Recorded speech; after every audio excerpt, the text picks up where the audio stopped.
Hey, Dipankur Sharma, welcome to the All Walks of Life podcast. It's a pleasure to have you on. Pleasure to be here. Yeah. So, how have you been spending your time during the quarantine period then? And yeah, how's life been? I think I've been through all phases of the quarantine life. So start off with having a good routine with doing exercises, going for a run, trying out different strategies about how to run, one day focusing on strength, endurance, blah blah blah. Went through that peak, and then holiday season came in, and I think I'm back to square one with everything. So it's been quite a roller coaster of sorts. Yeah. But just let the viewers know, because I'm really fascinated by your journey in that sense. But currently, how is it with coaching? Are you being able to coach right now with the way things are, or? So I was coaching till March last year. It's surprising and it's unbelievable that it's going to be a year now since I last was on the field. So I've not done on-field coaching since, but for a month or two, the academy was associated with. So with them, we create some online content to ensure that the players at least learn some tactical side of the game, and depending on different age group, we have different plans. For the younger kids, we had something else. I was taking care of the tactical for the older ones. So we did that for a month or two. But since then, I'm actually just I've been doing my own work. Start off again the circle about watching every podcast available, trying to learn as much as possible, realizing unless you don't apply it, you don't learn much. I wrote a couple of articles as well. Did sort of match analysis for a couple of I-League second division matches which took place. The qualifiers for the main I-League, which is happening right now. So did that. Recently, I wrote that article on build-up play. Which, I looked at that. Yeah. So it's a journey, man. It feels like I wasted most of my time, but no, to be honest, I think that's the biggest thing. At least you have your health. Yeah. To be honest, I went through your build-up play article with another football coach. I think it was Saksha with you, and I found it really detailed and dense in the way you guys went about it and tried to approach it. So, what was you thinking? You said you consumed a lot of podcasts, watched a lot of games. So, was just that something you wanted to get out in that sense, or? So basically, that's sort of with the mindset we went. We wanted it to cover everything. So we tried to ensure it is as thorough as possible. It took us a couple of months. Obviously, he's staying in Mumbai and Delhi, so the conversation did not happen on a daily basis. There was no time pressure, so that's another reason why it took 2 months. But we want to ensure that we cover every aspect of build-up play. So we started off by watching. He saw 3 matches of Arsenal. I saw 3 matches of Arsenal. We compiled, what are the common things we see in their build-ups and try to get points with that. Same with City, same with a couple of other teams which we saw. So the idea was that we watch multiple teams of good build-up play and try to analyze each and everything which we can at least jot down into an article, because if I'm looking at an article, I want it to be thorough and perfect. That's the kind of person, we both are to an extent. So that's the whole idea. That's a lot of R&D when we do it, and in our opinion, at least, we did not find any article which covers build-up play in so much detail. Talking about the principles, obviously starting with the origin, why people do it, the history behind it, then coming into the principles, which it doesn't. Not all the teams follow all the 7 principles, but they happen either directly or through the player getting into the spaces, or indirectly those teams follow those 7 principles. And sub principles are something you can choose. So principles always happen on the field either by arrival or by players' position there. But sub principles are what they're like tools in the hands of the coach. To achieve that principle, does he want to use X, Y, that sub principle, or some other ABC principle and stuff like that. So that was the whole idea. The longer game was that after this we show match analysis of the teams itself. So Arsenal, we show that of the 7 principles they've had, these are the things that they use. So that was the grand idea, but again, lockdown. So things have obviously gone down. No, from the little I've been able to grasp of it, let's just get into it. And for the viewers, even I think it'll be better if we try to break it down in that sense. So when you talk about principles, and if there are the principles that the coach probably wants to have out there with his team, if there's a certain way he wants his team to play. But then you feel that during the game, let's say through the adjustments of the opposition and things like that, if there's a certain thing he wants to achieve, then there is a sub principle almost that he can then go ahead with. Is that what Yeah, you so meant? it's basically more detailed versions. So principles are like the fundamental, like this thing will generally happen. I'll give an example of width and depth. So when you're building up, you need to have players on the width, like all 5 zones. So the 2 wide, the channels, the center zone. You have to have players in all of them, and you have to have depth, because if there's no depth, no one's going forward. So there are 2 ways to achieve. Let's a very lame example, but let's say of depth. You have all your players back. So in that case, there's no depth happening directly, but it will happen through arrival. So pass goes and the player arrives into that space. So how to achieve that? That happens with a third man pass or third man run. Okay. So the sub principles are tools to achieve that principle. So what other things can be done? You don't have to do all of them. You can do 1, 2, or 3 of them to ensure that your objective is achieved. So objective is that principle being achieved. So if I can simplify it, fundamental has to happen, the principle has to happen, but how you do it is explained in the sub principles, and you don't have to do all of them. You have to pick which ones are more applicable to your team, depending on the strength of your players, more applicable to the opponents, because the strength of the opposition, what are they doing, how they press. So if one team presses in one way and the second team does it the second way, it might happen you won't be able to use the same sub principle for both of them, right? Right. Because you have to tackle them in a different way. So out of that, 7 sub principles you have for a principle, you might have to do, instead of first, second, 3, you might have to do 3, 4, and 7. So stuff like that, if that makes sense. I'm sorry. The thing is, like, I think I can get a bit of it from the from like the cream of it maybe, but I'm just looking here for the viewers, because not many of them would be football fanatics in that sense. Yeah. So let's as I was talking about the. I mean, I try to put some images and those sorts of things wherever possible while you're talking about it. But yeah. So like for example, I talk about width as well.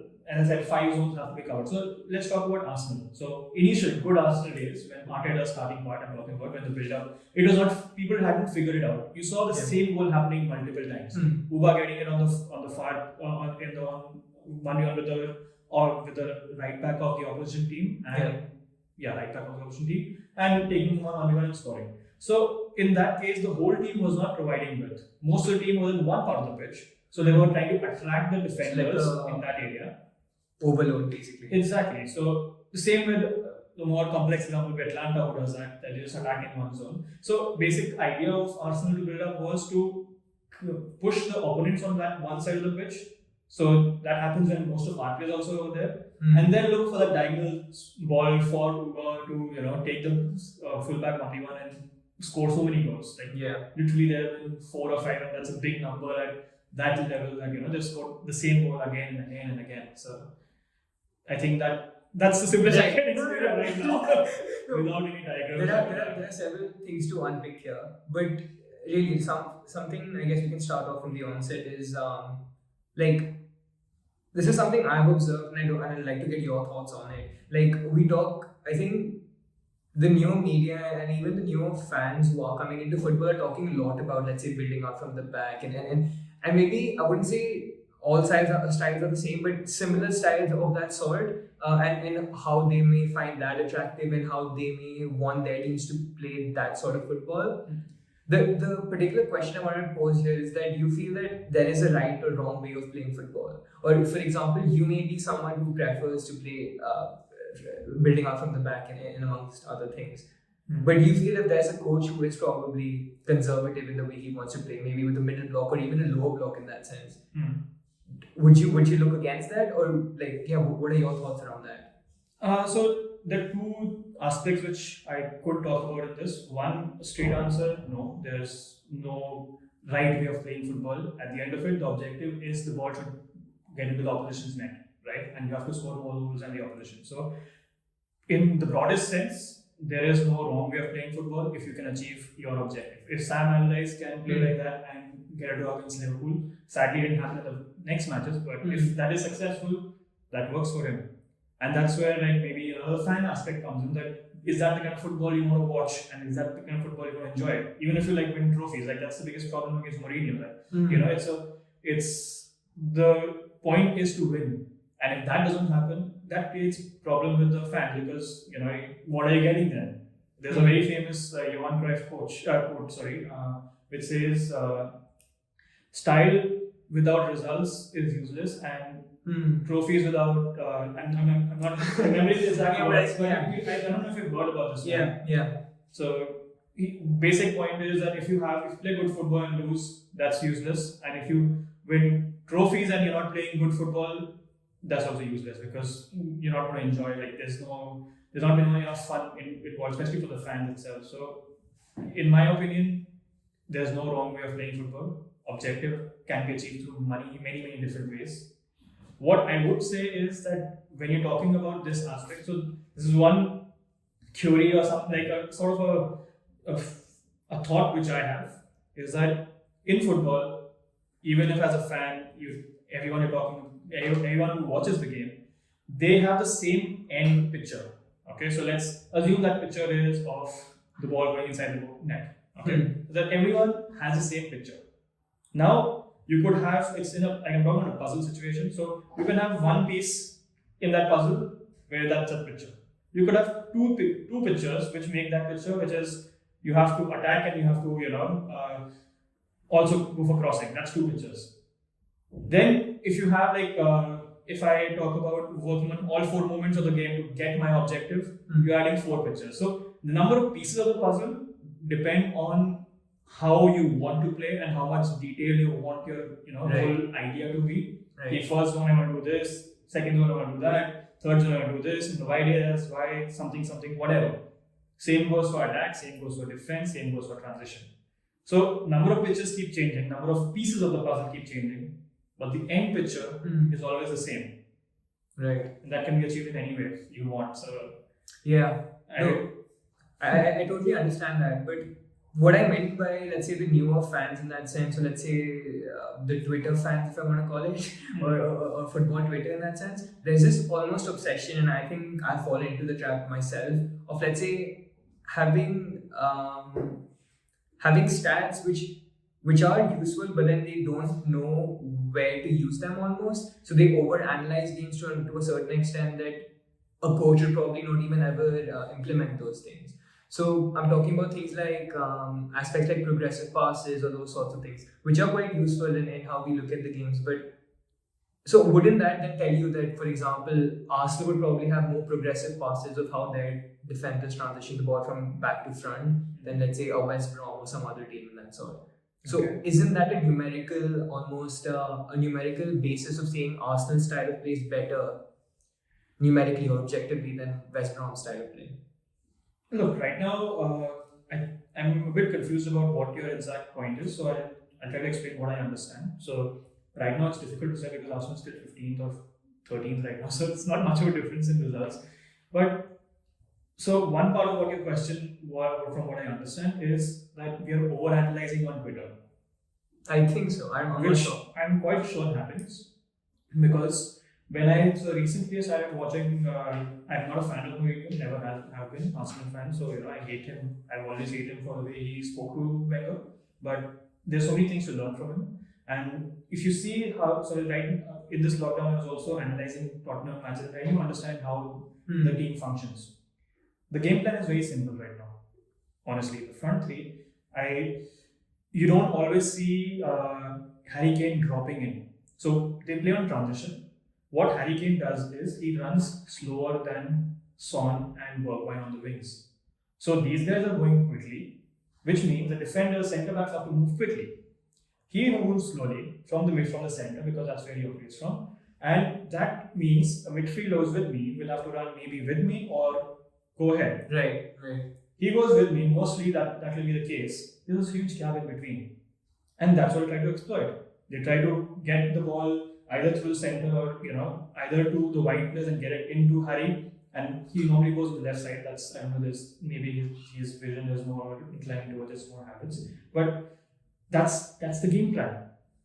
You see Son on the right, he's making diagonal runs, he's pushing the defenders back. Bergwijn on the other side pushing the defenders back. Reguilon providing the same thing which Harry does from coming to the center. Reguilon does on the back because he's quicker and he's got good stamina, and that is the basic game plan. Now, when you talk about analytics of progressive passes, I don't think Mourinho is going into those things. It is good for an analyst to quantify these things, because that way you understand it better, that why something is working. So when something stops working, you can understand where the system is going wrong. So we are overanalyzing, but it is more to understand what is happening and why something is working. So understanding why it's working. Right. And Mourinho, in my opinion, or any of the coaches, are not going into so much detail about the fact that this should be a progressive pass.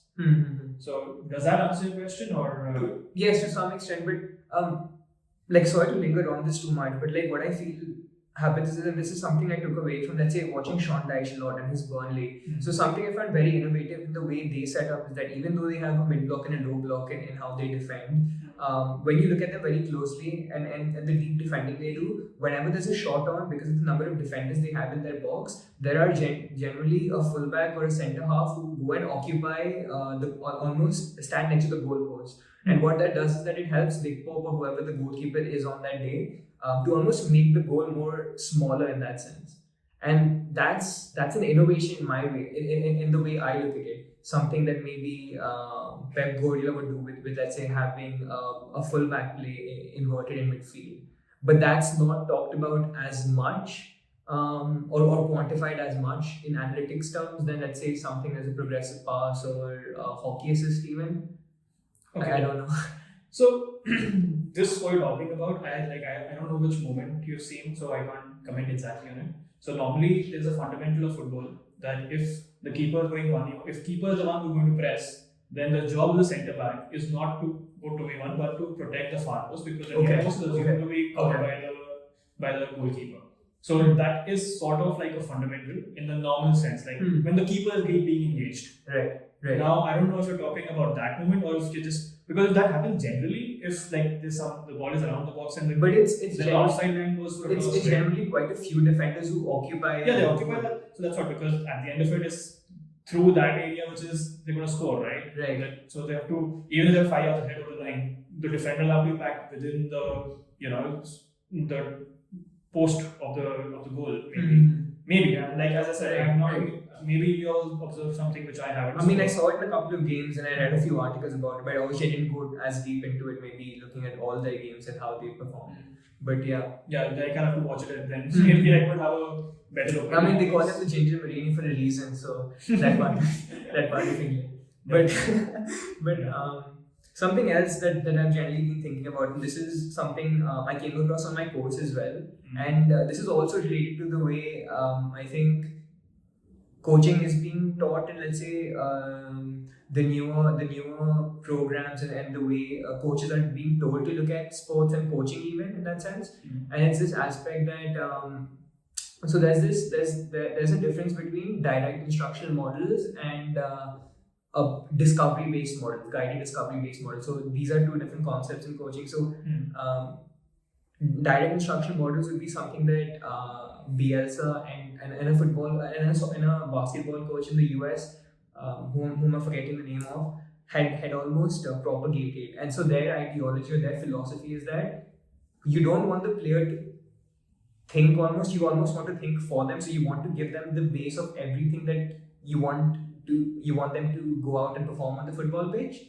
And it's only then when they're perfectly able to perform that, they wouldn't have to think twice about it, and that would allow them to then maybe be creative almost.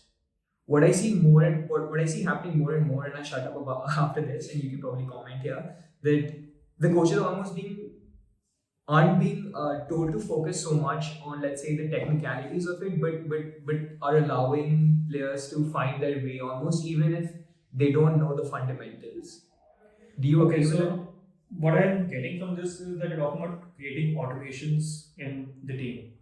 It could be things like that, but even simpler things when you're talking about the fundamental techniques when you're teaching a 13-year-old, 12-year-old, something like that. No, when you talk about Bielsa, especially because I know about this misconception of Bielsa, because really? Yes, because he does try to create automations. So his idea that one player goes 32%. So he basically has 5. He's done this not podcast, obviously. Bielsa is 65-year-old, but he did so in Aspire or something. He spoke to he did his presentation where all the big coaches were also there. So I think I did see people like Pochettino, Hmm. what do you call this, Tuchel, and many other coaches were there who were listening to him when he was giving that presentation. So he talks about the 5 ways you can lose a match. So that's his philosophy. But basically, when he wants a player to lose his opponent who's on him with a ball, without the ball, there are 5 ways he can do it, and that's his idea. So he tries to automate those aspects into the player. That if you're in the situation, these are ways you can lose your man. So he's trying to create automations, but he's not trying to just ensure that the players become his puppets. Being a puppet of the coach would be something closer to what Conte does, where he's continuously talking, which also works. So there's no But way of about commenting, like, but sorry to like cut you off there, but don't you feel that is what Bielsa is doing to some extent? Because from what I've heard about it, he's very meticulous, and I think you point out Conte in a good sense because you can draw parallels in that sense. Like, but you don't see Bielsa talking to anyone during the game. yeah, Bielsa is sitting, right. He's watching it, but what he's done is basically he's given the tools to the players, and these are the ways you can do it. Okay, he has a repetitive practice for sure. Yeah. I've seen that as well. So he has the repetitive practices to create automations. So certain situations you can have this automation. So what happens is when I know my teammate is like, if you're going to get the ball and I know that, let's say one automation is that you're going to move here and go there. If I'm going to practice it, I know when you go there that your next move is going to be this. So he tries to create those automations with his players, but that does not mean that he controls them how they play on the field.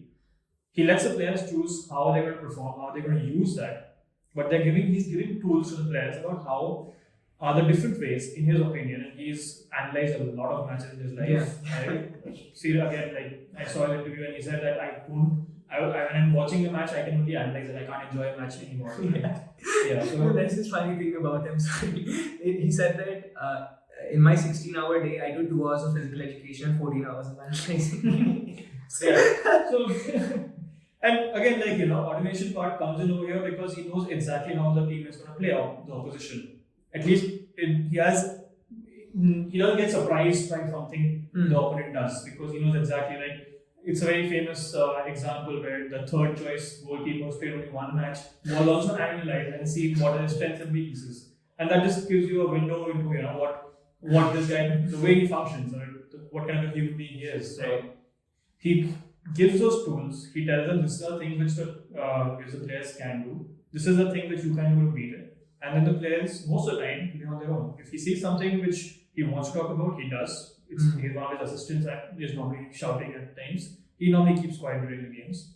But I still feel the idea is to create a few automations for the team to understand what are they going to do next. Right.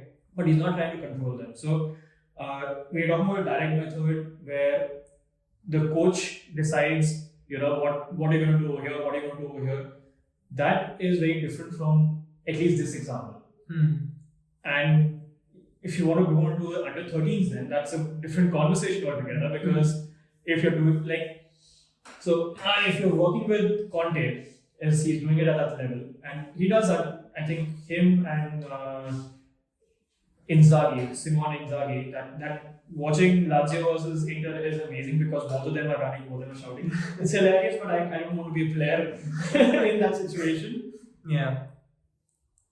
But doing that at the top level is different compared to doing it at the youth level. So I would not want coaches to do that when they're working with kids because you have to give them a chance to grow because you're not going to be there throughout the whole journey. So he won't be able to hear your voice and you're creating bad habits. And secondly, you're not allowing the player to think, which is fundamental to their growth. You have to be able to analyze your situation. You have to be able to understand what is the best step, and you're supposed to make the decision on your own. At the youth level, especially when that's why we say results don't matter because it has to be about them figuring things out about how different objectives can be achieved. Again, I said this can be a whole different conversation altogether. So I don't think I want to go into it right now. But would you say that the way Bielsa thinks about the game is sort of more direct instructional than, let's say, someone like a Pep or someone of that age? Because even though he almost hands his players the tools, it's so it's rehearsed to almost such an extent that they almost know every intricacy that may play out in a game. So that even though you may think they're trying to choose, it's already thought of. Does that make sense? Yeah, so that's what I'm saying. That's the opposition analysis at work. You know exactly what Kyle Walker's weakness is, so you can exploit it, and that's what they try to do. So the automation is done to ensure that whatever they have analyzed as the weak point of, I'm just giving an example of Kyle Walker. He has got a lot of weaknesses, but just for an example, whatever is his weakness, how to exploit it. So these are the ideas given to them, but on the field, if let's say Kyle Walker's weakness is dropping too deep, what if that doesn't happen in the game? Because it's something which he's not good at. Doesn't mean he's completely, he's pathetic at it. It just means that out of all his strengths, this is what he's the weakest at. So if that doesn't happen, they have to find a different way. And Bielsa won't be telling them that on the field. So they have an idea about what to do in which situation, that they have the tools, but they don't. Bielsa is not making decisions for them on the pitch. The players are analyzing it and then using it. So if you see, for example, Phillips, Calvin Phillips, yes, his role is basically like a quarterback. You see him distributing the ball, but you don't see Bielsa telling him that no, this time go right, this time go left. It's the situation which he analyzes. He definitely has an idea that if I go on this side, let's say the right wing of the opposition, he is not very good at tracking back. So that means it will be more useful if I ping the ball to the left hand side, where the right winger is playing off the opposition. So he'll know that information. But if in that situation, the right winger, let's say, did not press that high and he's in a good position, you won't see Phillips making that pass. Right? So it's about giving the tools. Same with Guardiola is a good example, because Guardiola is quite similar as well. Guardiola's training sessions are very intricate. They are very. He looks to create that perfect, model about how he wants them to play. And I've heard some stories of articles written online where the session does not go on unless the thing is done to perfection, and they're just waiting. So players are standing in the position and he's talking, which again we don't recommend with youth players, but that's how Guardiola functions. That he wants that thing to be perfect. So different ways, but if you talk about Bielsa using automations, Guardiola is doing it in a different way. Klopp is doing it in a different way. Klopp also has similar, ideas. If you see Trent's positioning and his crosses, they work like clockwork. You know when he's getting it, just ahead of the halfway line on transition moment, he's going to ping it quickly. So automations are created with all top teams. Level of detail of the opposition will be there at Bielsa more than anyone else, I believe. But Pep does it in his own way. Sometimes it happens during the game as well. So again, this can go on. No, that's fine. So if I recently only read about how Pep's last, I think, game with Bayern, he was playing against Tuchel's Dortmund, and he said Dortmund normally plays with 3 different formations. They go with the back 3, they go with the back 4, they have back 4 with a 4-3-3 and a 4-3-1. I am not remembering the exact terms, but what he did was he explained how his team is going to counter each and every moment of the change of formation during the game. Oh, wow. And that was not through Pep. The person who did that was Philipp Lahm on the pitch. Oh, wow. Started off as a midfielder. Yeah. When he saw the formation change, he instigates when he goes to the full-back position, which means the whole defense then has to adjust to it. He decides when he has to play the centre-back, so the whole defense has. So depending on how Dortmund are going to change their formations, he trusted obviously Philipp Lahm. That's why he used to love him, and that's why he was so underrated. That he was very smart. His job was to analyze and understand the situation, and to direct how the team is going to change their formation to counter what Tuchel does. Right. So again, if you see tools, he knows how the opposition plays, all the different formation. He knows how to counter each and every one of them, and he has given the tools to the player that if this happens, this is how you're going to do it. Decision making done by Philipp Lahm. Obviously, he must be guiding Philipp as well. He's either talking to one player and talking to 5 different people during a game. So probably that could also be a reason why he chose to let Philipp take that responsibility. And obviously, he's a smart guy, so he trusted him. But these things happen with all different coaches in a different manner. But obviously, we've seen the sessions of Bielsa where he's taking that one pass, two pass, overlap run, and the pass goes through. So we put it more in his name. Right. But I still feel that the players get enough freedom to analyze the situation and then make that decision.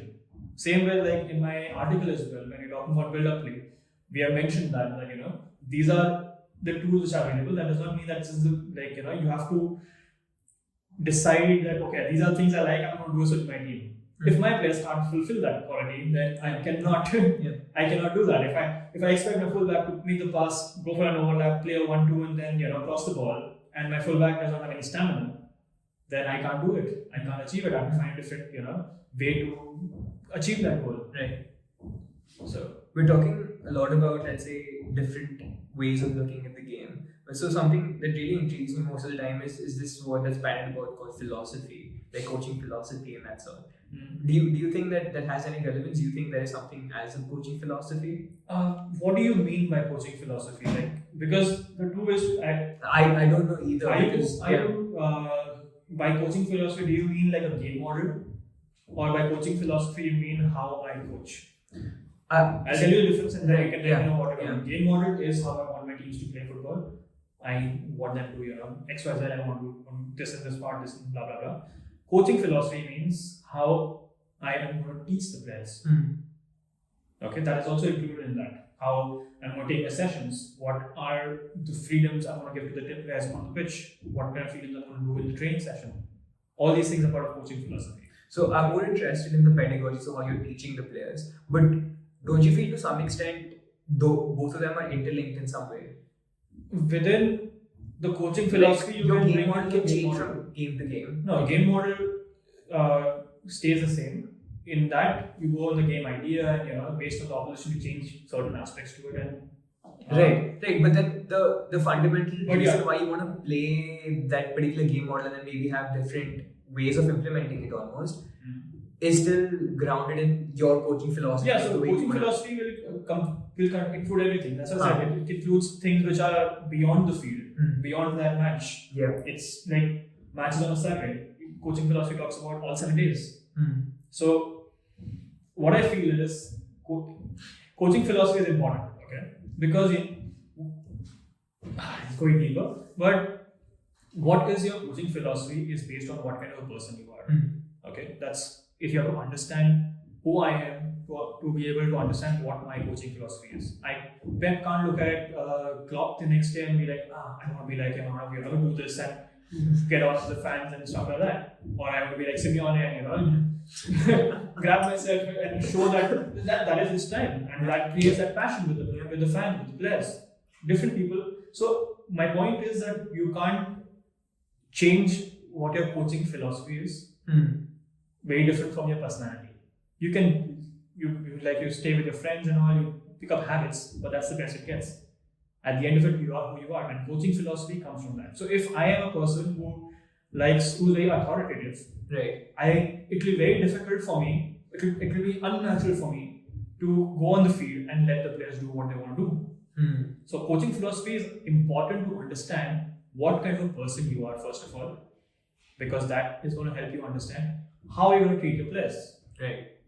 So that's why I would this is the last shot I can get with it. Coaching philosophy is important for that reason, because you understand yourself, what kind of a person you are, what kind of leader you are, what kind of a coach you are, and then help the players understand, not understand, but take the players from there about how you're going to go ahead with your training session, because you need to have a clear idea about what is happening with your working with your players. You can't be one day you're hard on them, second day you're someone else, third day you're some other person. You need the players, because that's how the trust is developed. Same with in your school as well. If your teacher was one day acting in one way, second day you're throwing something else at you will think that she's crazy, and you'll not develop that relationship with that professor or teacher or whatever. Yeah, so it helps get that buy-in almost. Exactly. So, and then obviously there are a lot of aspects to it. So for me, coaching philosophy is limited to understanding what your way of teaching is, and game model is obviously keeping it different. But how you like to teach your players is, and what kind of a leader you are, how you going to function with different players, different age group, different, everything, female, male, all these factors. That is what the basis of coaching philosophy is for me. And for me, that is very important. Right. Because that helps give a direction to how you can work. Maybe this goes into the game model side of it, but maybe do correct me if I'm wrong. But you feel like, and this is something I've asked to a couple of my guests previously. So, for example, this is a match I recall watching. This was, I think, Guardiola versus Klopp when they were at Bayern and Dortmund. Martin is the striker one? Yeah. I was that one. So the general, I wouldn't say, I guess my qualm with that was that, for example, if there is this particular way you're almost feeding your players to play in almost, if it's to build it from the back and for the rest of the 33 games almost you're doing that against the rest of the teams, but this is just one particular match where you forget all those and you just want to hoof the ball up top and play it that way. Does that then tell your players that maybe you don't trust your style of play in all games almost? It's amendable to change just because of the opposition we have in front of us. Yeah, so that's why you need a certain amount of clarity about what you want in your team. So if he's doing it for 33 games and he does that for one game, it's different compared to if he does it for maybe 20 games and then 10 games he's doing something else. That will create confusion, right? So doing it for one game is very different from doing it for the others, and it's about understanding so there are many different aspects to it. There are many different layers to this whole example. First and foremost is what is at stake. At the end of it, at the beginning of it actually, more likely, these guys are there to win matches, to win tournaments. If they don't do that, they're going to get sacked. So that's the first point of what, if you want to play good football, but you're not going to reach that stage. So something more initially was happening with one of the Dutch legends who came to Crystal Palace. De Boer. Frank de Boer. Yeah. It turned out that he's not achieved success anywhere else except for Ajax, but he tried to create a new philosophy at Crystal Palace. And he said, this is how I'm going to play. But that didn't work. He got 7 games, he lost all 7. Maybe if he had gotten 15, 20 games, things would have improved. But if you're not going to get that time itself, so that moment buy-in was gone from the players itself that it's not a good successful way to win. And the question was gone from the management. He didn't get to implement it. Right? So there has to be a balance between. Don't you feel that, for example, because he lost all 7 in the first 7, that is still better than, let's say, selling himself short in what he actually wants to play, just because it will pertain into the job for a little longer? So it's about creating that bind with the players. So losing, even at youth level, if I'm saying that I want them to do X, Y, Z things, but if I lose all the matches, like I'm not talking about the younger ones, I'm talking about the older kids, 15, 16. So when I'm working with them, and if we lose all the matches, then they will also stop believing in the idea. So first and foremost thing is, creating that buy-in with the players that, this is going to be successful. If Guardiola says that, it's very different from what De Boer saying it is, first of all, because Guardiola, he won.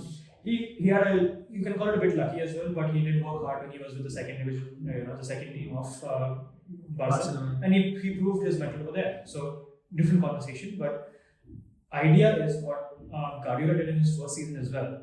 He did not. Did you see his team playing the same way as they play right now? No, because they're different players. Yeah. So he had to find a midpoint, and slowly and steadily he's gotten the pieces which he wants in those positions.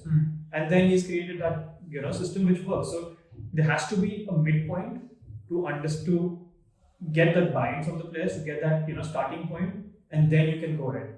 Coming to an example you're talking about, as with Bielsa, as with every coach, you have to find a way that at the end of it, it's about winning the match. And if you feel that this is the best way to win the match with that opposition, that is something you can talk to the players. So that I'm sure, like you've seen Man City's documentary with Pep there. So you see how he's talking and interacting with the players, and I'm sure all these things are spoken about in that meeting with the players. That this is what we have. So this is what they're going to do. They're going to press us in the zone, and there are 2 ways to do it. We can either try to build around it. We can go through it, trust ourselves that we're going to win. We are going to be successful most of the times because we don't want to lose the ball in that zone. Yeah. Or we can do this, break that press, catch the opposition off guard, and score a goal. And Guardiola's record, I don't know, that match Bayern won, right? Yeah, they won 2-0 against Dortmund. Exactly. And before that, they had a bad record. Yeah, they lost. Exactly. So we have to find, at the end of it, as I said in the initial bit, the game is about winning the match. How do you do it? Depends on what is the most successful way, what you feel the players can achieve their goal. No, I understand that, but like I'm just trying to grapple my head around it because the way I see what Guardiola brands himself on, and maybe I'm wrong here with the way I look at it, is that like having the ball at your feet and being able to, let's say, like almost pass teams to that in that sense, and having a collective in that sense, and a collective, and if a collective is working well as a system almost, then you can beat any team that let's say any other system that you are coming up against. Whereas Klopp's ideology is totally different. He says that no matter how good an individual may be, if he or she is put under pressure, they are bound to cause a mistake, and then you can capitalize on that. So that's the reason why I thought that maybe it may not be the best, even if he does lose the game, perhaps. Mm-hmm. But then he still wants to depict that maybe passing around and having a more collective way of looking at the game is better. Yeah, but then again, we go back to that situation, that specific match. So if he had maybe Xavi, Iniesta, and Busquets in that midfield, he would not have done that. I mean, but that so was that's what. So you have they lost 4-0 to Liverpool. When? At Anfield. When? Which year? A couple of seasons back. I'm talking about Xavi, Iniesta, Busquets, the prime. Right. That's what Barca has also changed. So even if you see Pep, he's evolved a lot. From his time in Barcelona, he was very different from what he did Bayern. Bayern, there was one game where it was total. They lost that game against Atletico, I think semi-finals. Mm-hmm. But that was total football right there. They had was like a 2 at the back or something. Yes, Alba and Martinez. Martinez was still a midfielder. He is a midfielder by trade, yeah. And Alba at that time was a midfielder converted to a fullback, converted to a centre back. Now obviously he plays there more often. Mm-hmm. But that was his two centre backs, and everyone was going attacking, and that's like for me that was peak, total football. I've never seen total football being that close to that whole. And that was semi-final, the Champions League. But again, Atletico won that game. They couldn't beat that. There was second leg. They couldn't beat the score. I don't remember. They had to win this game. They drew or they lost the game. I'm not but sure. See, in that example as well, I would see Atletico staying true to their way of looking at the game and Guardiola being true to what he looks at the game, even though he lost the game. Yeah, but if you give them the same situation again, maybe you would approach it in a different way. Right. Because as you said, that he had lost to Dortmund a couple of times before. Mm-hmm. So he tried that way. His players clearly are not, or I don't even know who was available in that game to maintain that ball possession to go across. So there are many different layers to this whole thing, that why he did what he did. Right. And that is the main aspect involved in this, that if, like, let's say if you talk about Guardiola itself, you talk about Guardiola from Barca, very different. That was pass by death. Like it was keep moving, because passive players and just push everyone up and try to look for that moment. When he went to Bayern, the style changed. He tried to even I think there was a time when Lewandowski was also, he was trying to get rid of Lewandowski, not start him, but obviously the quality that he has, he came back in and he found a way to be a part of Guardiola's system. Same with Aguero. Aguero was also being ostracized by the coach, but he tried to add more to his game, and now he is the main striker. He's not been able to be displaced by the team. So how he was at Bayern is different from like Man City right now. You see them playing long balls. So it's not that he is saying that, oh no, I'm just going to pass. Right. The whole tiki-taka thing is also become a facade, because that is not how Guardiola plays his football. With the team he has right now, the team he has at Bayern, at Barca, it was more often, but there was a thought behind each and every pass. You see two players, again, this is something which we had mentioned in our article as well. The two of us are, let's say, Xavi and Iniesta, and we are passing amongst each other, 3-4 passes. That is not just to move the ball, it's to move that player, because he sees 2-3, he's going to move up. What that does is create that space behind. What that does is one of us can either pass and go there, or it can create space for someone else. So even if they're doing this, there was a reason behind that passes. Right. And that has changed. Bayern different style. He played with Robin and Robin and Ribery were quite at the peak when he was there, and they both changed the style to fit in with that system as well. And there was a midpoint, obviously. You can't make Robin into a player who's going to play short passes and not dribble. So the coach has evolved, the process evolves, and we all change with time. That's why football is so dynamic. That the way Barca played at that time is not possible right now because people have figured that system out. They figured that's why Inter Milan won that league, won the Champions League, because they figured that that's how we're going to do, and that's what most teams are doing against Barca after that. Yeah. And Guardiola had to reinvent himself, find a more balance between being direct and being focusing on moving the ball sideways. And right now, maybe it's at a very good mix with Man City, where he does go direct. You see Edison playing those long passes into the wingers. It was better with maybe Sane and Sterling playing together because they provide that better balance. Yeah. But obviously now it's changed, and he's finding a different way to achieve the same goal. But if you see this team and you see Barca where Klopp started with Guardiola started, very different. Same with Klopp. Klopp and Dortmund is very different from Klopp right now. Or even Klopp first season at Liverpool is totally different to Klopp now. Exactly. And I feel that could be partly because he saw the number of injuries that are happening because of the intensity he's expecting from the players. But also, sorry to come in here, but also with the additions we've had to our backroom staff, I'm not sure if you've heard of. So he very highly rates our assistant manager currently, Pep Linders.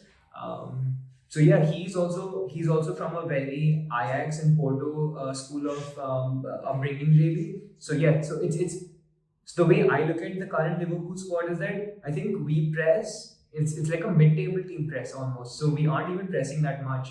It's a culmination of being smart in possession and almost moving the teams around. That's why we have Robertson bombing on and one staying back. But yeah, it's really interesting. But then with the same players, you will see in a couple of matches them pressing high like they used to with Dortmund. Yeah. So they have the tools, but they have to know when to use it. So right now also the press is there, but nowhere close to how it was with Dortmund. Dortmund was just go all the time. Yeah. It was about just similar but different to what Leeds are doing. If that makes sense, similar but different. The intensity is quite similar. The way is different. Yeah, in my opinion, and that's his journey. If Klopp's older assistant, the guy with the long hair. Oh yeah. He claims that. I remember his name. He claims that he was the brains behind what was happening at Liverpool and Dortmund. He was Klopp was just a figurehead. He still says that. There's an interview which happened recently. I think the sporting director of a Russian club, if I'm not wrong right now.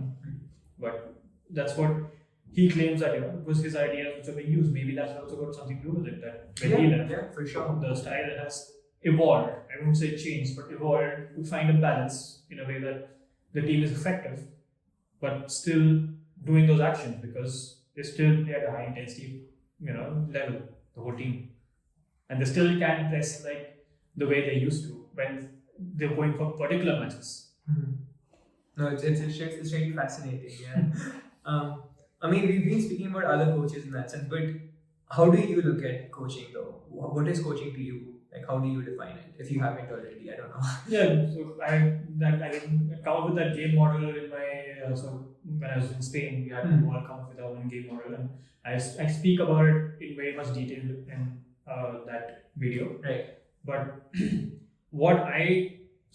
for me, all these things are very subjective to what level I'm coaching at and what kind of players I have. So I would like to believe in quite player centric because I have to see if I have someone like Giroud, I'm not going to play, I would ask him to drop and play as a false nine. So I like to find a way to make the best of the qualities a player has. So that is very important. And that will again change my game model because at youth level, I can mold them to the way I want them to be. At the highest level, if I'm working at, the reserve teams or the first team, it's too late for me to change the strengths of the player. I can improve them. I can improve their weaknesses for sure. Robin also at 30, he said you grow a lot as a player. So you can improve, but you can't change of sorts, if that makes sense. So if I'm working at the highest level, then I have to see what kind of players I have in my disposal, at my disposal, and then I have to make my decision based on that. What is the best way forward? But if I talk about it, I would say my game idea, my game model would be something which looks for more verticality. Obviously, it's going to be associative. That means ball on the ground, but more direct, looking at runs to go beyond the players. So with the player who has the ball. So it's more about verticality. It's more about playing at a high intensity and attacking directly. Like to the center. Sorry. Right. So I'm not a fan of crosses, probably because I was never good at crossing myself. Not crossing, heading. So maybe that is something which goes to my players as well, because that's something I'm not very comfortable with. But I'm someone who does not. I prefer cutbacks. I've been doing that for like 5-6 years with my high performance teams, where we try to go inside and try to cut back over looking for early crosses from the wide areas. So very subjective. Yeah. And difficult to explain without having a context. Yeah. But verticality and intensity are two important factors for me. So you touched upon things that you probably did in your playing career, or you probably watched having an influence in you basing your game model on. Was it simply that? Was it only your personal experiences, or were there, let's say, influences in the coaching world or players in specific that have groomed you in looking at the game in that sense? Yeah, so I think it is a combination of all those things, for that matter. That you again, it comes down to your personality as well, like what you like, who you are as a person, right. which defines what you're gonna like. I like Arsenal because I believe when Wenger was there, and not only the backroom staff, like the management, that he plays football the right way. I like the fact that those guys are honest. I like the fact that they play football positively and they try to, like, for me that's what I mean by verticality, in a way that it was not Pep Barca. I think Wenger has a famous quote that possession without progression is useless. Yeah, exactly. Yeah, so that is something I relate to. I relate to the personality of the club as well, and or the personality that later got groomed with Wenger. Yeah, of course, like because Wenger was Arsenal, right? Yeah. For the longest of times. Yeah. And that obviously had an influence. Then I see a particular player, I would like his style. I would also. So all these things do lead to you coming up with yours. Or everything is an influence. Like right now, as I said, I'm not a Mourinho fan. I hate him as a person. I don't respect him as a person to an extent. By just knowing him as a fan, I don't know the person. Like when you see his videos, you understand that he's a different animal in front of his players, and is in general. But in front of a press conference, he said things which I wouldn't expect a decent human being to say. So even with all that bias, I still try to learn from him. I was analysing of all teams, Tottenham, when Arsenal is playing like shit. And that is because I want to learn what he's doing and what aspect of it can I bring into my game. I'm not going to take his whole model. I'm going to take aspects which I like, and that will be part of my game model. Same with Pep. XYZ things I like, I'm going to take it. Same with Klopp. So everything influences you, but at the end of it, what you create is yours. Right. You can't just say I'm going to play like Klopp's my team and just do that without having his team. Right. Even then you might not succeed. So I don't know if most of the people would be knowing about the educational background you have, but you have a law background in that sense. And I was speaking to a mutual friend of ours, Rajat, on the podcast as well, and he has an engineering background in that sense, and he talks a lot about this, that we need people from different industries and different ways of looking at the game to come into the game almost, or to come into sports, because they offer a different perspective of looking at the game. Like, do you agree with that perspective, or like what do you have to say? Yeah, like I do feel that people from all background need to come into the game, and basically what I would like to say is that if people who are passionate should be in this industry, because you need people who are passionate about the game, wanting to learn more, and are interested in doing things the right way. So I do feel that's important, and there's nothing wrong with ex-players becoming coaches as well. I don't see it as a wrong thing. But the only thing is that they also need to understand that just because you play does not mean that you'll be a good coach. Like everyone knows.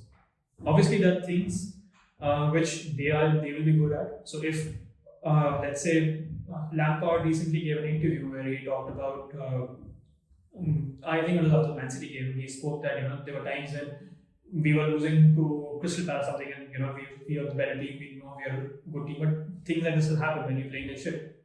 And if Lampard says that I was sitting with John Terry, blah blah blah, and this is what happened, this is what we felt, and what you're feeling right now is natural.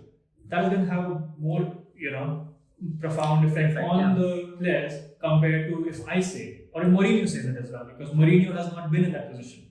So there is a sort of advantage which ex-players bring in, but you have to also understand that just because you played the game does not mean you're going to be a good coach, because when you play, you're listening to a coach who got his knowledge. Your playing career was 10 years, so maybe it might be 5-6 year old knowledge in general, what you're catching on to. And his knowledge could also be from even a time before that, because a lot of people don't change. It's the whole aspect of you trying to upskill is kind of new in world football, not just Indian football. The whole concept dinosaurs coming in, it's a term which came in the last 10 years, 10-12 years for that matter. So if a player works hard on his education, I think he brings everything to the table. But what we guys bring as well is different, because to cater for that lacking of playing career, we are going to work hard. Rajat and I went to Spain to do that master's course because we know that we have to bring something different on the table to what these players are doing. So a player like this, that concept about what we spoke about, defender coming to the far post to defend, that is something a defender might have done or might not have done in his playing career. Even if he would have done, he would not have known why he's doing it.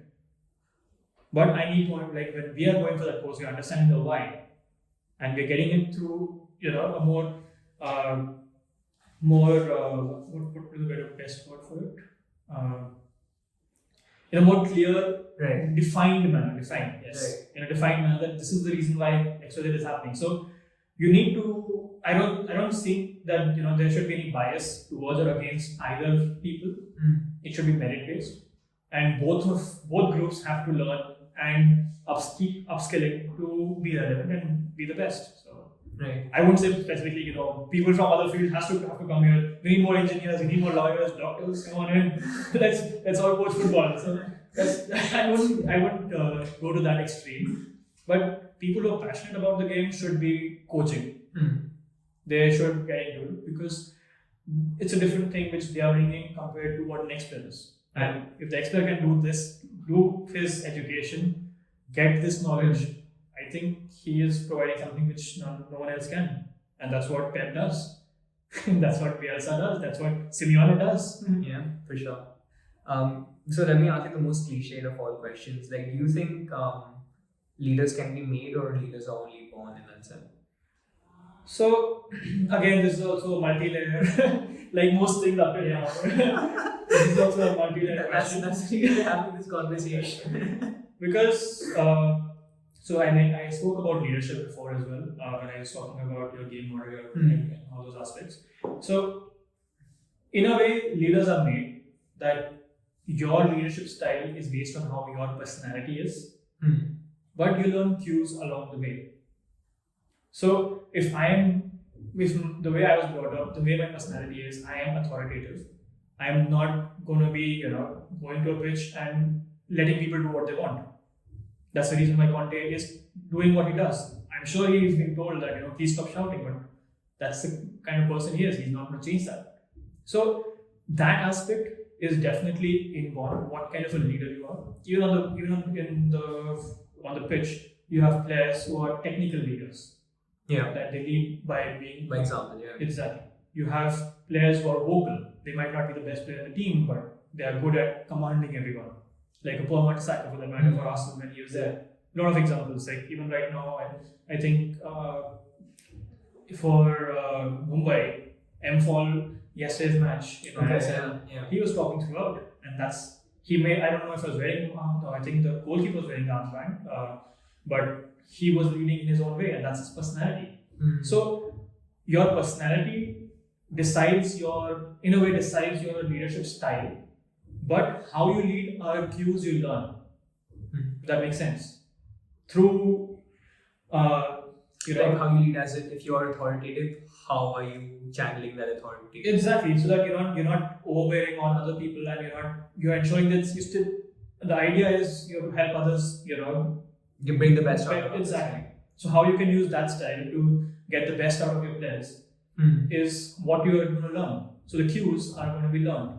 You can be authoritative, but you can still do XYZ things to ensure that the players still have that freedom, still have that sense that they're not their slaves.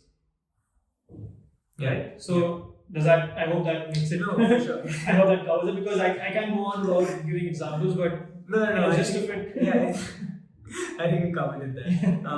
So this is a particular thing. I think we touched upon it briefly, but I guess we can dive into it. Like, what do you make of, let's say, the innovations that are happening in football, if I want to call it? Like, let's say, even the tactical trends in that sense. So you touched upon how probably coaches and even players to that extent have to keep on learning and improving and adapting to the times that there is. But do you see that even so playing styles and even playing styles for players, like are they all novel, or are they simply just alterations of things that have been adapted from the past? Let's say the WM and other systems. Yeah, so I don't know if you've read the book Inverting the Pyramid. Inverting the Pyramid, sorry. Yeah. So all these tactical trends, in my opinion, are things which they're not innovations as such. It's just going back. Like you can find the inverted fullbacks and everything in those systems as well. So these are not something which are being created out of the blue. It's just that it goes as a circle, as a cycle. So there was a time when the back three was very prevalent. Then we reached a time where it was only back four. Everyone had a back four. The reason the back three went out of business is because people stopped playing 4-4-2. So the whole idea, like the basic idea of back three was, if you have two strikers, you need three centre backs to ensure that there's a numerical superiority in the defense. Yeah. But then people start playing with one striker, then you don't need the extra man. So back four became more prevalent. Now things have changed. Now people have started playing again, either dynamically creating a two in the forward, or doing it with a normal two striker systems as well. Both make different runs, and that's why back three sort of came back into relevance. Or you need more security, or like.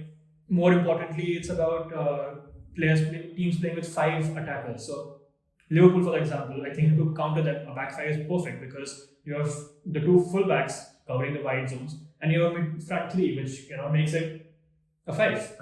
So you have 5, and you have 4 defenders with midfielders trying hard to get in, but you still have when Henderson center, so losing out. So when you have that system with 5 at the back, you can, if you see someone dropping in, you can commit that player, cover that space. So things work in that cycle. So that's why this trend has come back. And then through the system, Klopp has to come up with a different solution, which creates a different formation, different idea. Yeah.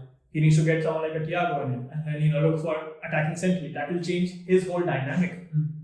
Going from wide to going intermittently to the center also is creating a different dynamic. Going wide directly compared to a center midfielder playing those, switch of plays is going to create a different problem for the opposition, which will create a different solution. And that will be also something which will be, when you look back at that book, or look at the philosophies, the WM and all those things, you will see that this is what has been happening before as well. You see, last to last season, I think, where Guardiola played with 2 wingers. They had Mahrez, and they were playing with Bernardo Silva. So using 2 wingers to create an overload. So idea behind that is that instead of fullback going in and dragging the midfield, the winger with him, you're isolating him with the centre midfielder also making that double, and the centre back, the fullback coming into the centre. And those system, when you see like on the picture, you'll see like, this is something which was happening before as well. not in the same way, because we don't know exactly why the players were doing it at that time. Later on, also we see we won't know the context of the whole situation, and we're talking about it just randomly. Oh, why did you do this? But all these solutions are some things which happened before, but you are finding a new way of using it, in my opinion. And I think the genius is there only. Like if you've read whatever historical ways the teams used to play, that's well and good. But if you're able to then apply it in the context now and find use of it, like when he put Messi in a false nine against Real Madrid and totally blew them out of the water. That's Exactly. Even though that's a very traditional thing that's been done previously. Exactly. But then no one would have thought of implementing it in the modern day, right? Yeah. And same thing, like that the idea is that understand why. So a lot of people talk about inverted fullbacks. Why are you doing it? Guardiola did it because he wants his midfielders to go up. Wide is one answer. Even forward, like come out and City they go forward. Exactly. So I'm saying that it could either go on the wide area or go central. Either ways, but he's doing that because he's created a gap at the center and he's using a fullback to cover that space and also to drag midfielder. So you have to understand the why. You can't just say, "Oh no, I like false fullbacks or fullbacks." And I'm just going to do that without understanding the whole, how dynamic changes because of something like that. And if you look at it, a fullback is probably a good player to push in there, because if you look at the attributes a traditional fullback would have, it's very similar to, let's say, a midfielder in that sense. If you want to look at the athleticism they have and those sorts of things. It would depend actually, because with players also, a lot of them have different, their vision is normally limited in certain ways. So this is a concept which I have not done enough research in, but I am quite interested. Is like a dominant eye which you have.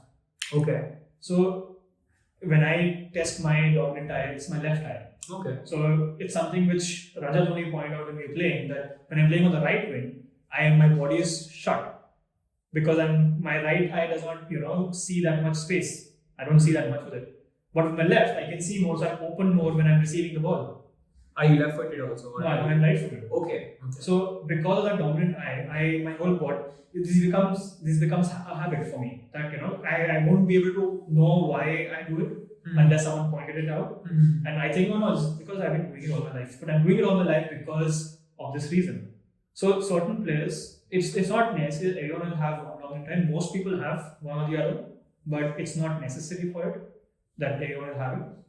And our perception of space changes. So someone like a Lam can perceive more spaces. So he can move into all these, he can play on both sides, he can play as both fullback, he can play as a center half, defense. Exactly. But like someone, if I see maybe when Kane is playing that next pass after he was on the transition, most of his passes are on the left. And I don't understand the reason behind it. Why is he always perceiving more to the left hand side than the right? Maybe it's because Reguilon is also there. I don't know about the situation. I'm just saying these things without knowing the context of things. You need to understand that we talk a lot of faff, like people know on Twitter as well, without knowing the reason behind it. So I guess that could also be a factor that he perceives space on the left hand side more than the right. So same with fullbacks. Like a lot of fullbacks perceive certain spaces better.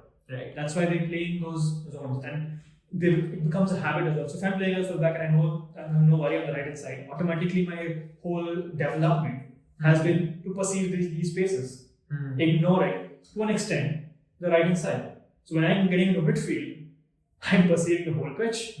I need to be careful about who's coming. So not everyone can play in that space, in my opinion. And that's why I felt Arteta tried to bring that concept in with bringing false fullback in Arsenal. But to an extent, he was not successfully reverted back to norm, because I hope he realized that our players are not capable enough, and it's not useful for our team to play in that manner.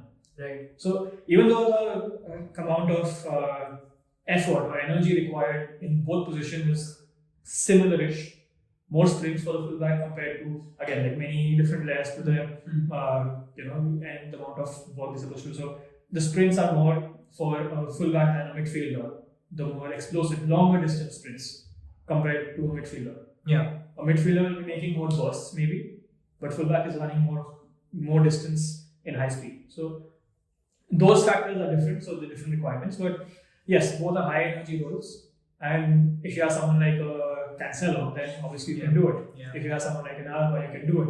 But if you have someone like a Tierney, which Arsenal did try to do, bring him inside, it's a waste because he is better off in that. Because if you see, Tierney's game is very simple. He has his one skill, which is stop and start, and it's play the ball along his right hand because he's good speed. So bringing him in the center makes no sense. You make Saka the fullback, you can do this. If you have Maitland-Niles as a fullback, you can do this. Yeah.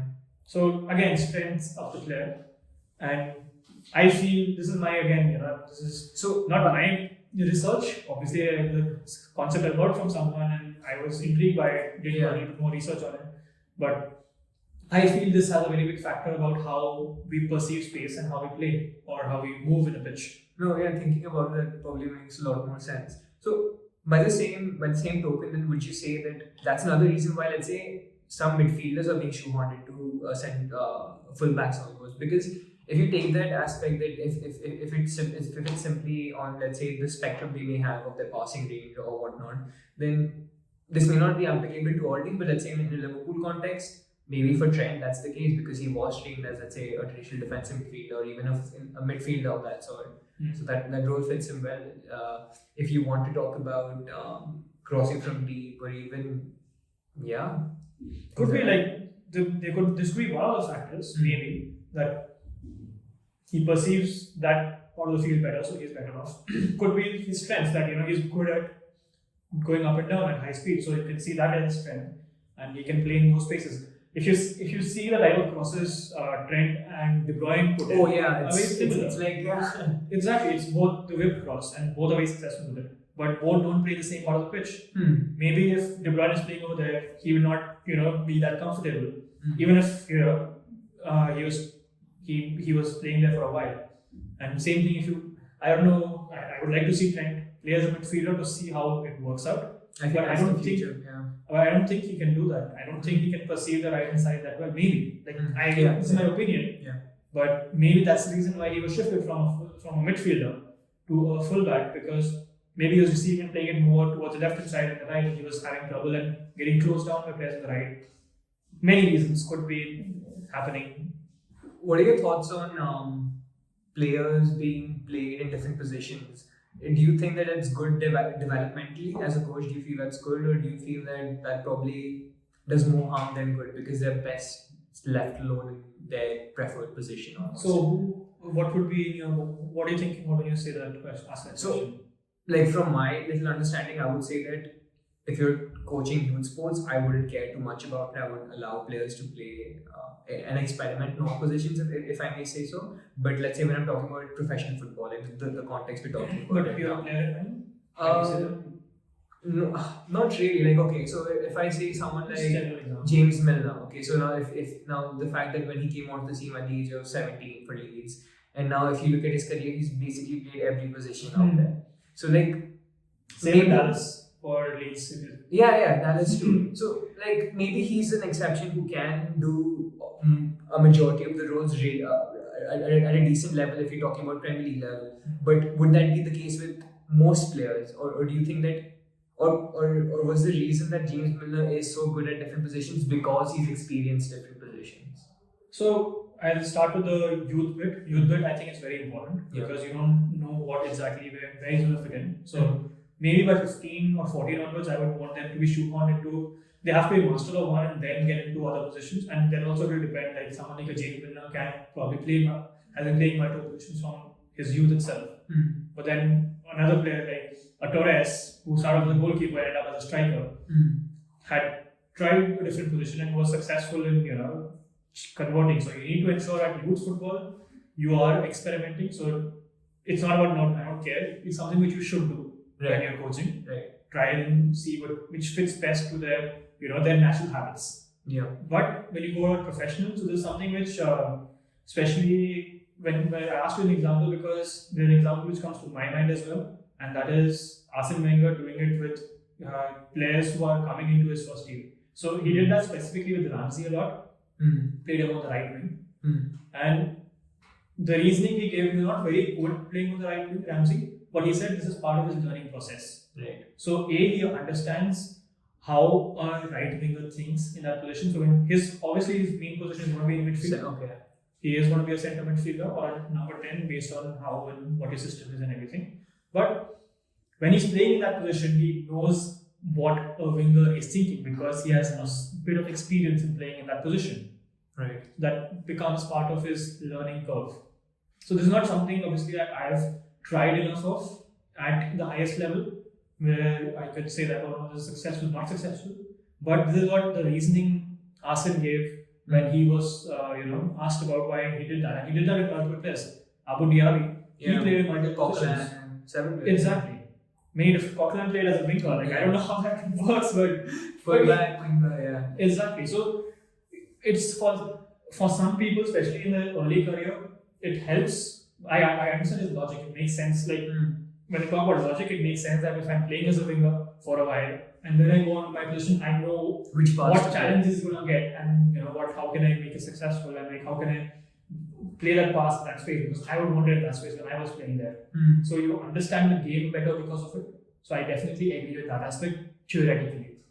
Practically, how it works, I have less experience, so I cannot talk about it. But someone like a James Milner is an exception. Someone like a Dallas is an exception. Someone like I think even like David James can play as a midfielder, maybe. Yeah. Who knows? Like we have to try it and see how And there are a lot of rumors that he is someone who can probably play in midfield in the future.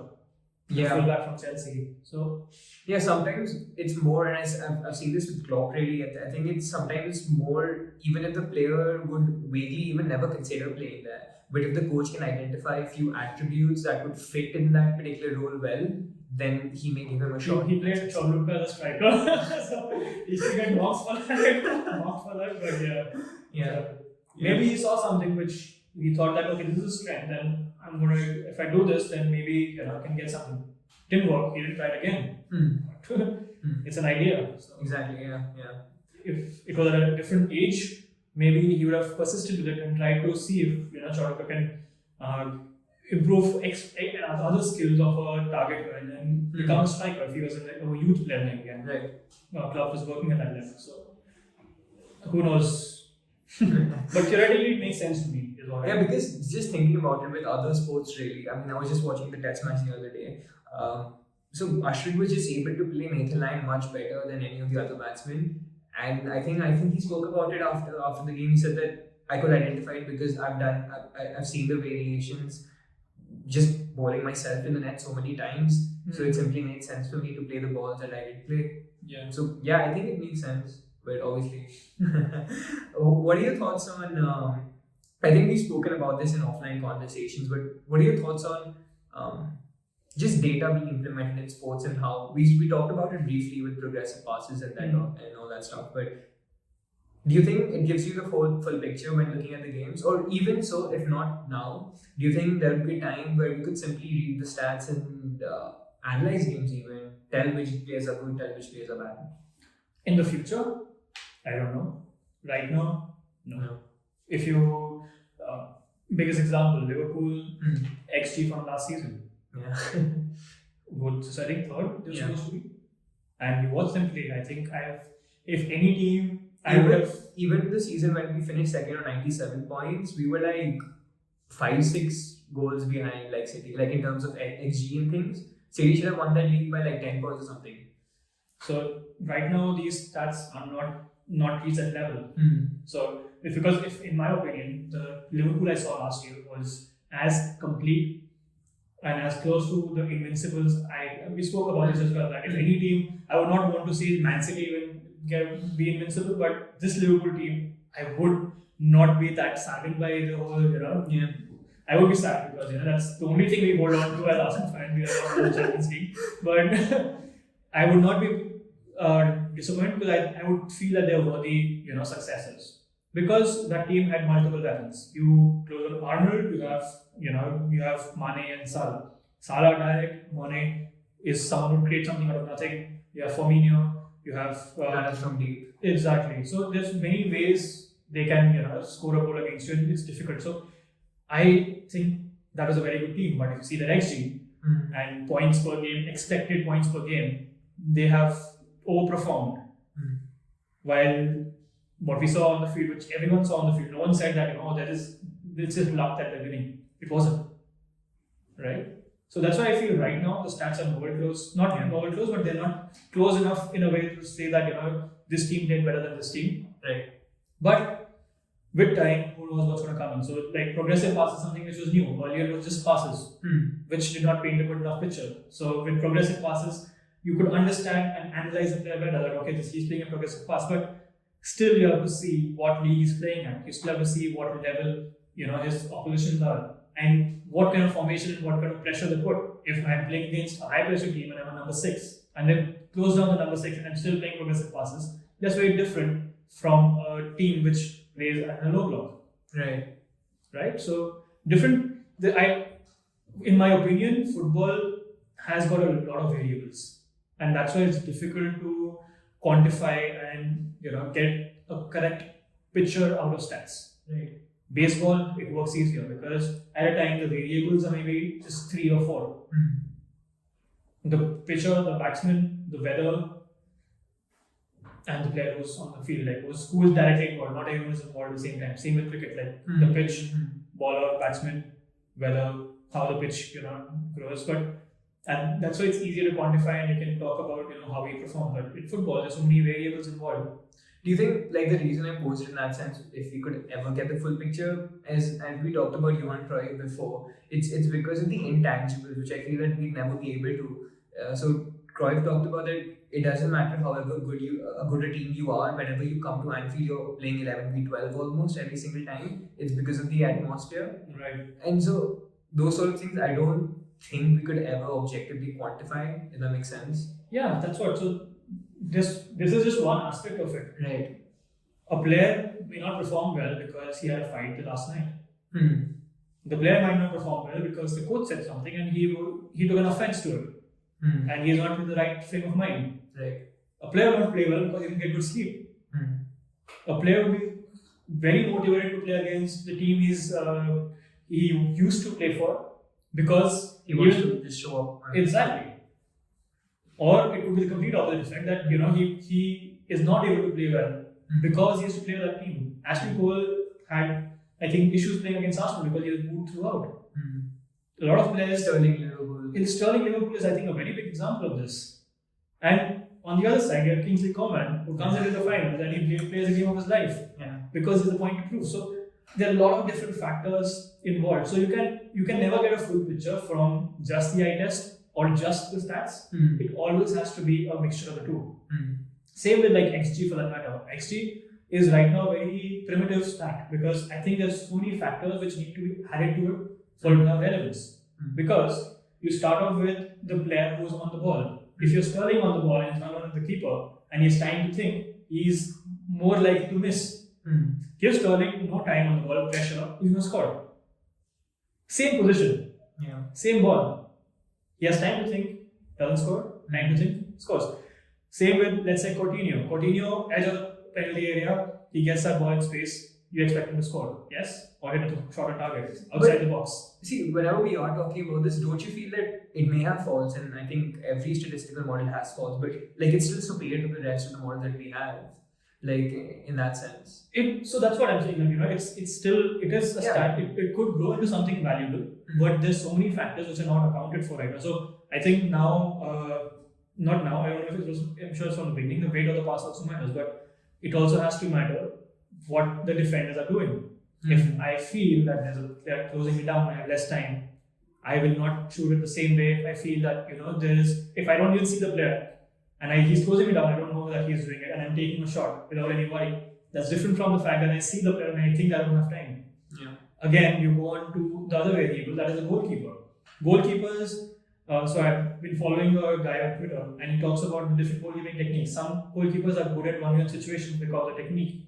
Some of them are good one-hand goalkeepers, but they are not good at long shots because the technique, the hands start from the back when they're jumping. That means they have to go in further to get that shot. Another thing is when he's going for that shot, especially in the top corner, this works against the gravity. Slower, this works with the momentum because you're jumping like this and you're saving. More chances of saving. That's like his ideas. I'm not a goalkeeper coach. I'm just using this example because these things make sense. But these are small factors which decide will the ball go in or not. Yeah. So just saying that this was a ball which was placed over here, pass was like this, and he took a shot, and XG is this.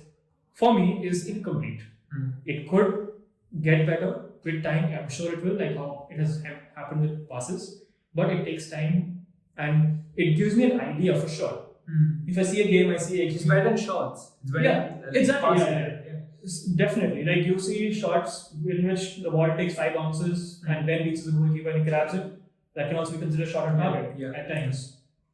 So obviously it's a better stat. I'm not saying it's worthless. It has purpose, but it has not reached the point where Twitter uses it. And that is why we have had this conversation before that you can't judge a team by their XG was this. Doesn't matter. Yeah. Because you get an idea that okay, XG was 2.0, they didn't score any goals. That means they're creating chances, they're not able to finish. Definitely, I would say that is what I can gather from it.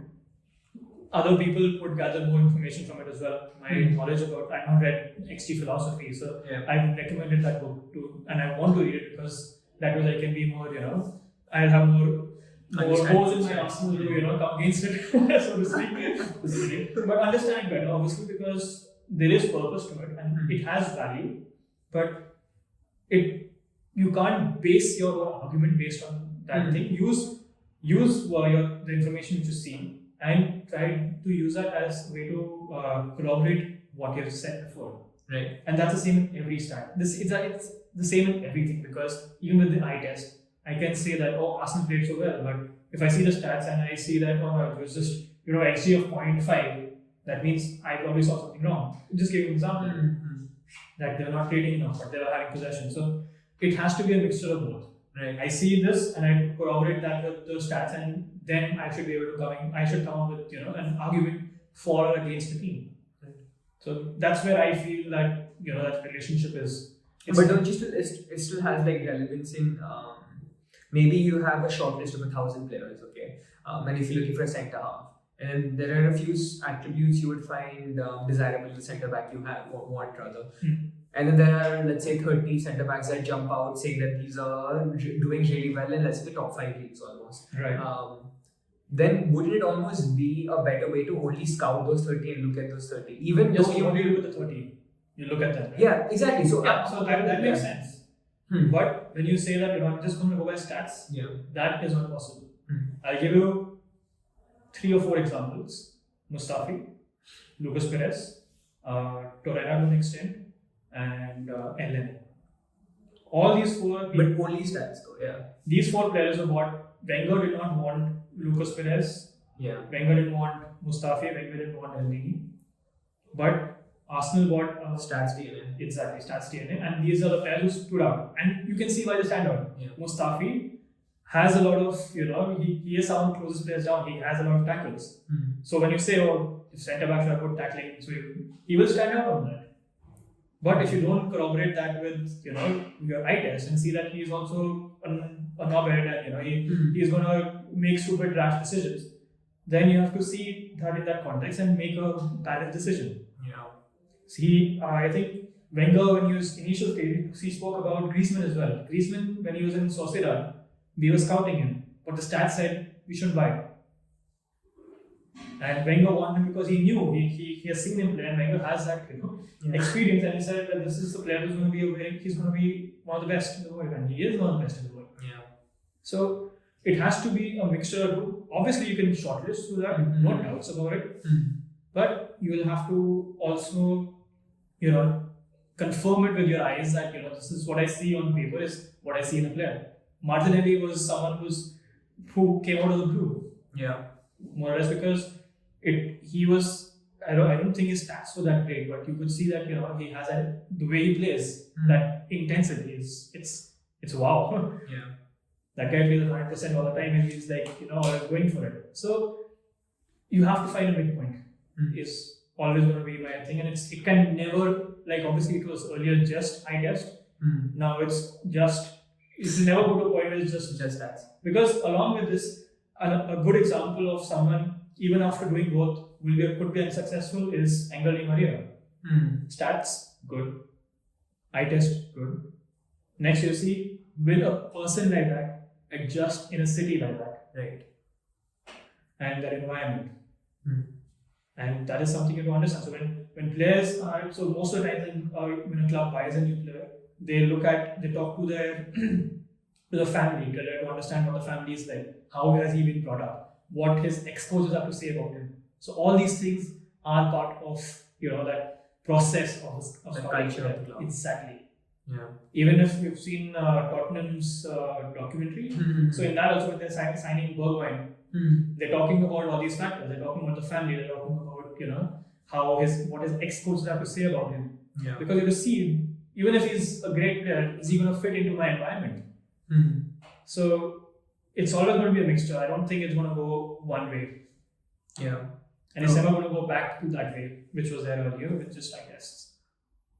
Have you heard about this AI system that was built by this company called AlphaGo? So this was this particular system, a computational system which taught itself how to play this board game called Go. And Go is the most complex board game in the whole world. It's 25 times more complex than chess. And this system, based on stats.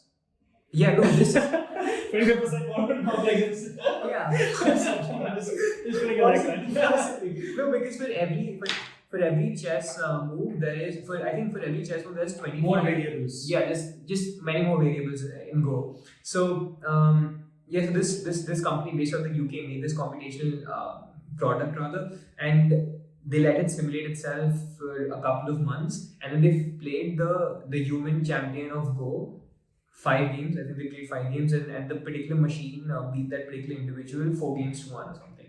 So the question I'm trying to pose here is that we talked about that in your worldview, and even I think it's similar in mine. I don't think there's a particular system which is greater than another. But do you think that if we let a computational system, let's say an AI system, run itself on, let's say, the different football games it's been able to watch, or even tactical trends or what have you, will it be able to come out with something novel that would be different to what we've thought about? It could definitely come with solutions which you can try.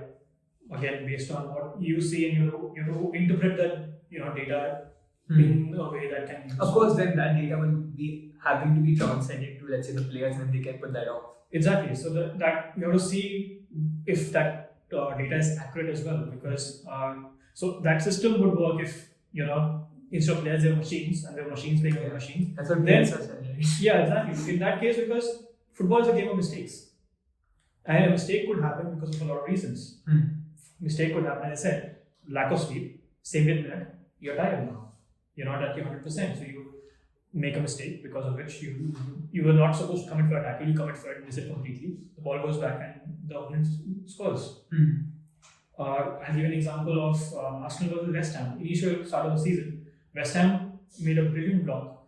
It was 0-0 and we could not bypass them. 0-0. What Moyes does is he changes one of his midfielders for Yarmolenko.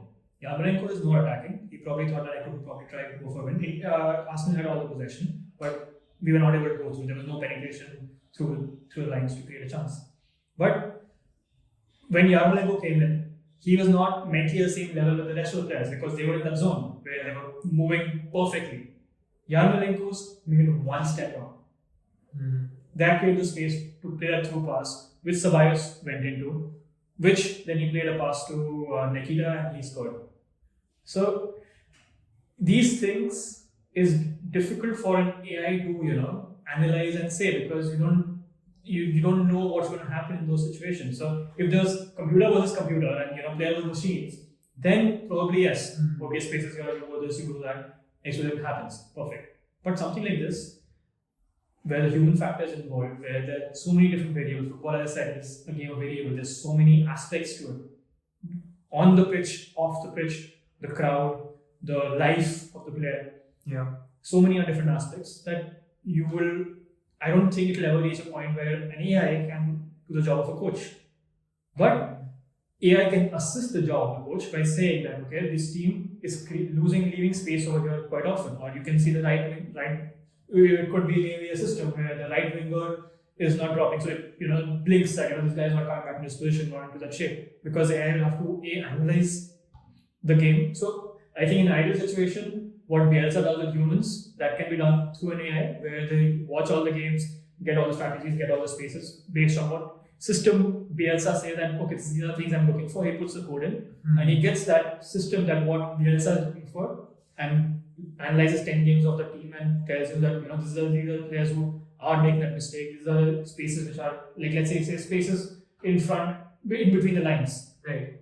How much space is there, and which, like, in 10 games, this guy is someone who's not following that. So then Bielsa can analyze, see, and then implement that. So it can help the coach in that way, but it cannot take over the role of the coach.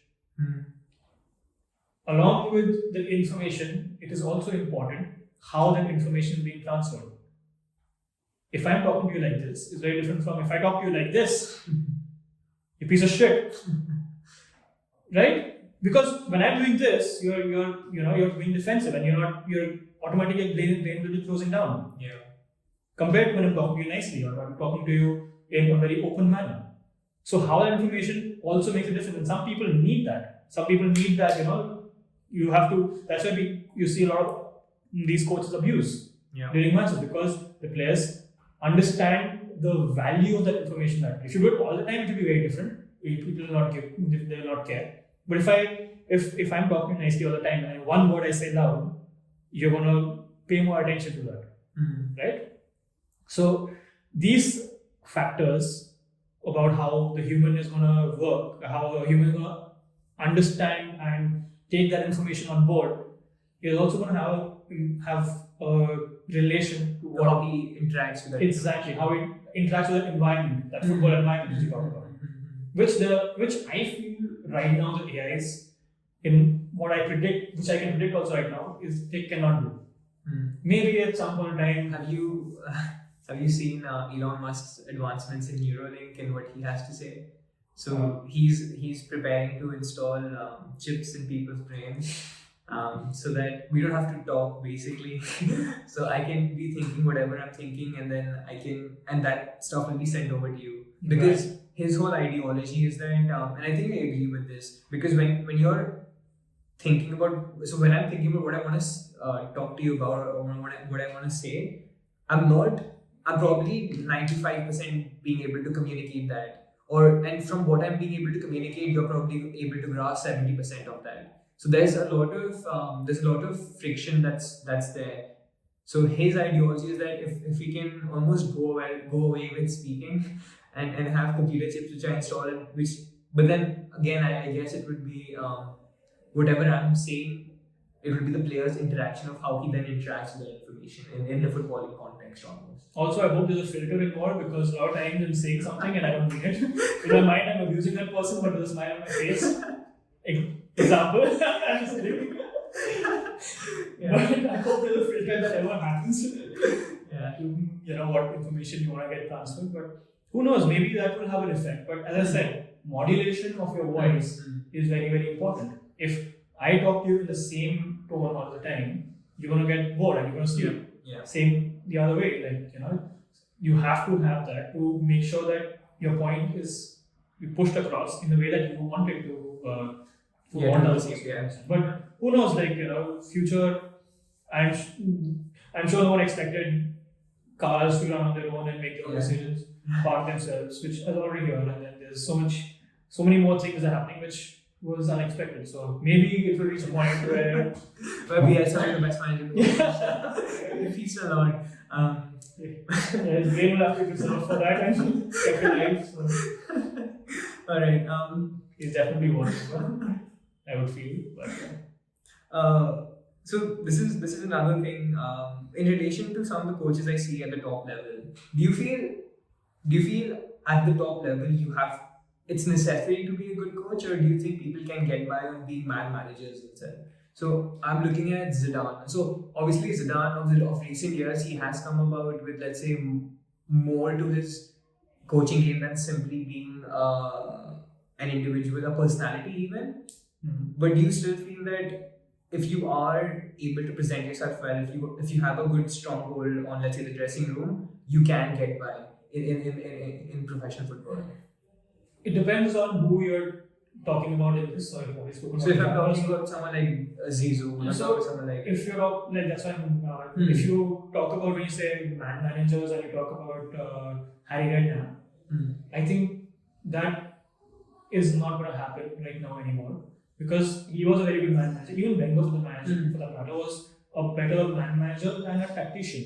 He obviously grew as a tactician. as a tactician, but that was not his forte. But one quote which I feel is very relevant and it kind of answers the question is what Julian Nagelsmann said that coaching is 70% your man management and 30% tactics. And I feel that's very true because you're going to see your team, how your opponents are playing. You're going to see what changes they're making. Your team does not have to know exactly what all half space and all that things at all times. Depending on the level, obviously, the level of information will be different, but your players have to know exactly what you're thinking. But they need to know what they're supposed to do if something like that happens. So that is more about the man management aspect. So 70% of it is to ensure the players are happy and ensure that they perform at their fullest. Compared to 30%, which obviously 30%. By 30% also he means a lot of tactics because his team plays in many different ways and he is someone who changes the system very often in the game as well, which is very fascinating. But the biggest point is how to keep everyone happy. Because if a player is not happy, it doesn't matter if I'm telling him that this is the reason why I want to do it. Exactly. I had this thing in Spain and like in Mexico as well. Like I had good players on me. They were 15-year-olds. I was making them do core exercises before the session. I know it's going to help them. They're going to get better players because with better core, you get better coordination. And they're going to be, their motor skills in general will improve, just to keep it simple. Yeah. But they didn't want to do it. I want them to be better footballers. They want to be better footballers, but they don't want to make that effort. Right. And I need to understand that. Or I have to sell it in a different bottle.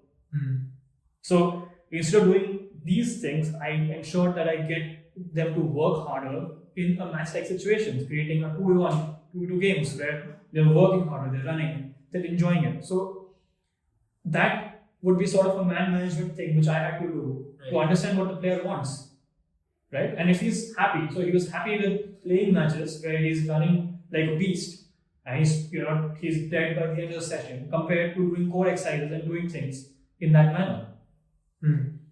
So I would completely agree with what Nagelsmann says in that situation, that 70% is to ensure that the players are happy because you have to have that relationship and that bond with the players. They need to know that you are there and you care for them and they feel that connection between you and them. But 30% tactics has to be there. Like you don't, as I said, you don't see Leipzig playing simple football, just standard you don't see them just having a good time on the pitch. Yeah. So that's why Wenger had that difficulty because tactics changed and he did not change as much with the time. So big matches he started losing. Harry Redknapp happened a long time before that. Same thing. You could say Carlo Ancelotti in the same boat because I find him a much more fascinating character in terms of a man manager. I think he's probably one of the best out there. Definitely. I don't think he's that great a tactician, but yeah, he's phenomenal as a man. He's a good tactician, so he's in the Wenger mold where his whole idea is to get the best of the players. How he finds ways to find the most optimum position for the players to make the best of their strengths. Yeah. So every player has strength, a weakness, and things which he can improve on, or things he can, that grey area where the coach can push him to improve.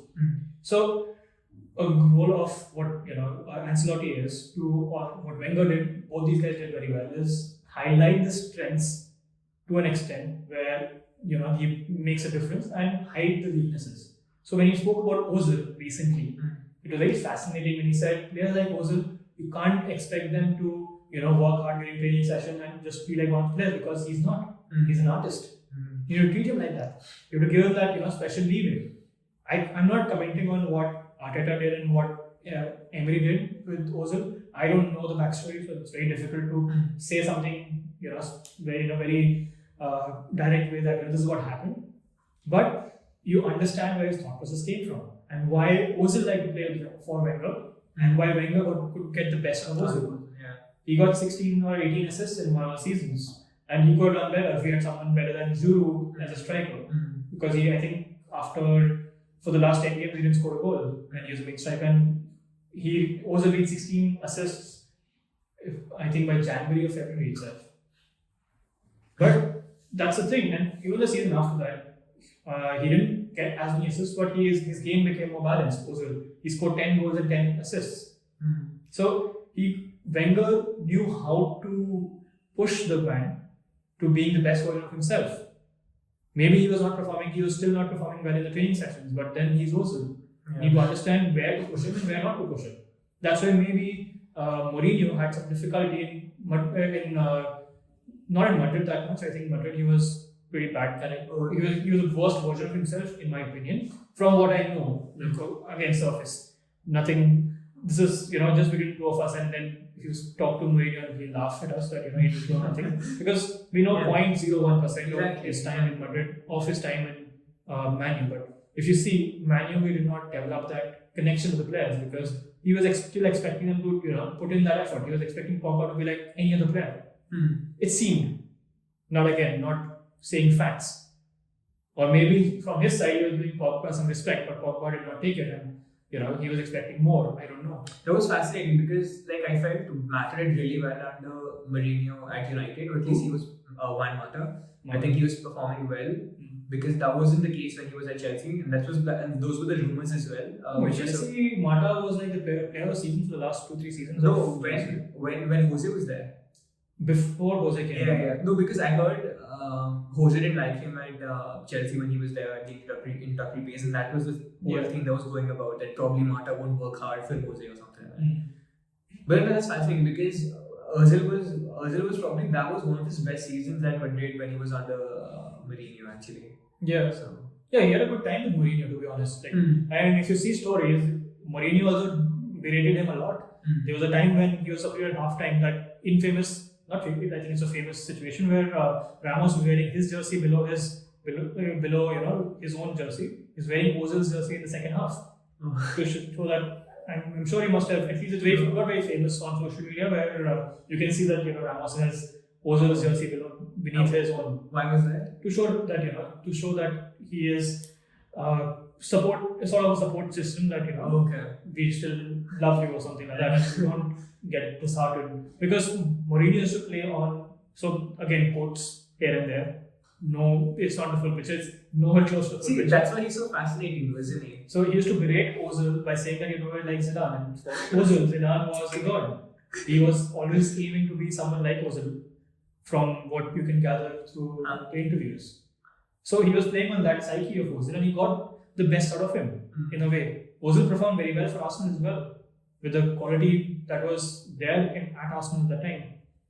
So you have to understand the human factor. You have to understand how to deal with each human being, because if they don't trust you, if it doesn't work, if the trust is not working both ways, then you're not going to perform well. You can have the best tactics. Mourinho still did well with United, but no one liked him. Even though they knew that they won the last things they won, they came second with that team and with no good centre backs or full backs or anything. He calls it his greatest achievement. He's obviously overselling it to an extent, but that is a great achievement with that team, because you saw what happened after. The team has gone to the dogs, and right now also it's a different conversation altogether about right now. But it's more about the organizational structure than I feel.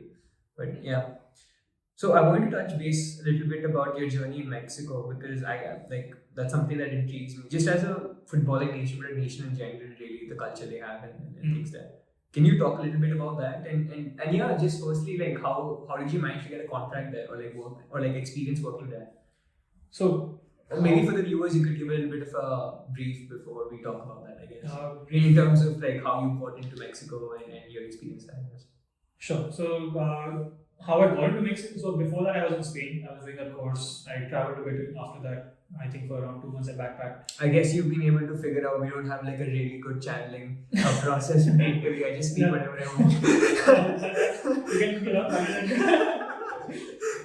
it's okay. It's been a good conversation up till now, so no worries. No worries for me at least. Whoever's watching it, best of luck. Trying to connect the dots. But so I was in Spain. I did the course, and in the course, the knowledge that was imparted was amazing. Like I felt it was more than what I was expecting as well to an extent. But I grew a lot from the experience of staying abroad. Okay. Because in India, we are all very mollycoddled and we always have our safety nets. Throughout India, we have people who we speak to, we have places you can have your own food. It's very sort of simple. So the whole fact that I was in Spain, I was not at my best, to be honest. Like I had difficult moments over there, but I grew from that time.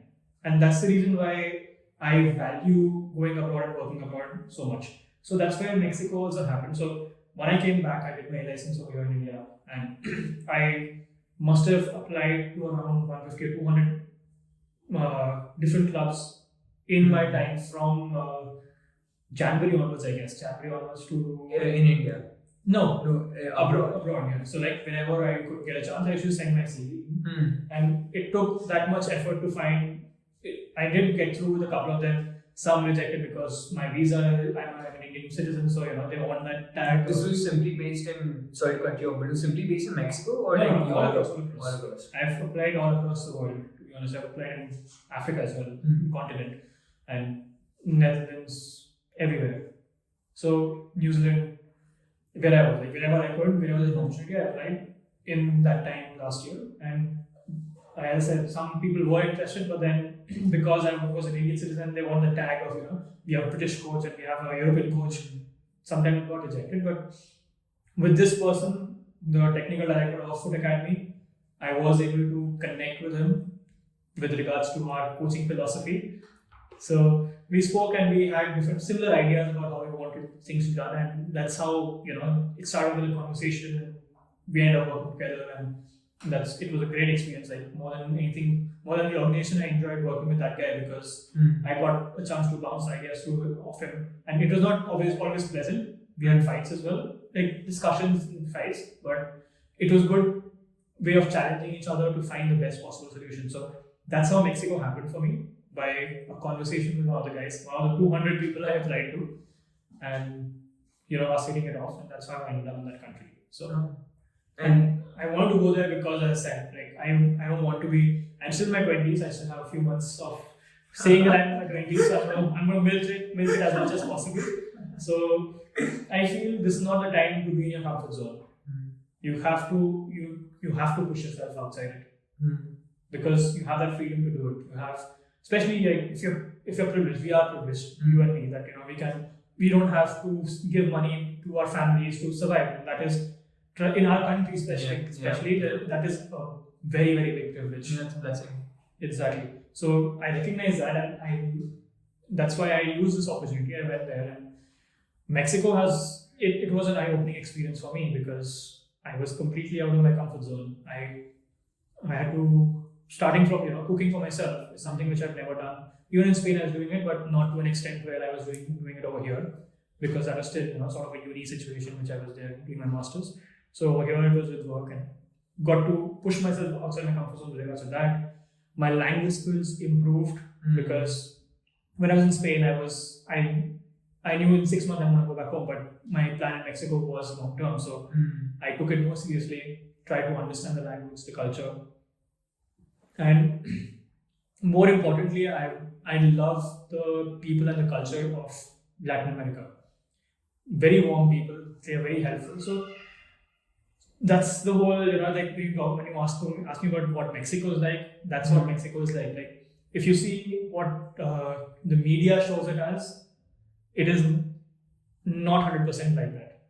I would say to some extent, obviously, there is the cartels. They just think there are times when I would not go to the house or go in specific areas, not outside the house, but I won't go in specific areas during the night because it is unsafe. But you would do in Delhi as well, right? So that is definitely there. But in general, I found the people to be very nice, very welcoming, and the food is amazing. Yeah. And the footballing culture is different from what I saw everywhere else, especially compared to India. Like s- when I was in Spain, I was working. I was interning sort of with the club for a month and a half.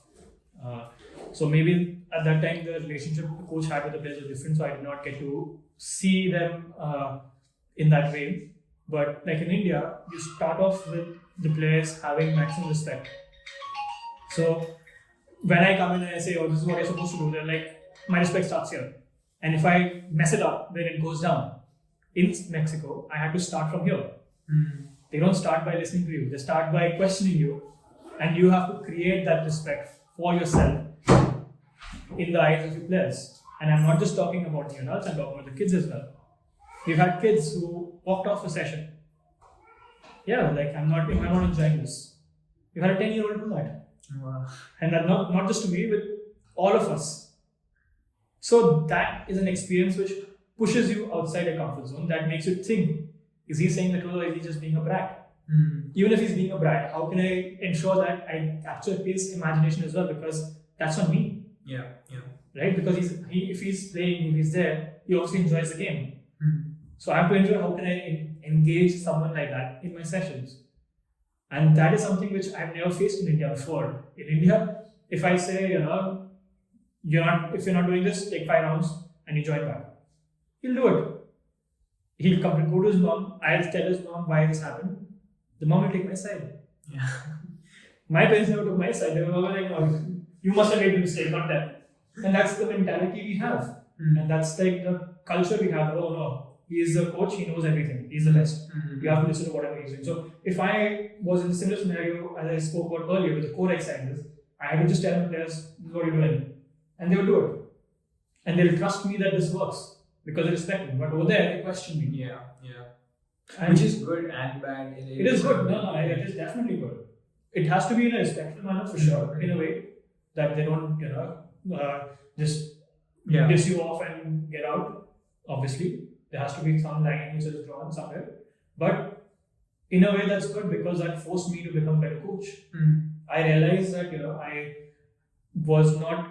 My sessions could be done in a better manner, and that's what I did.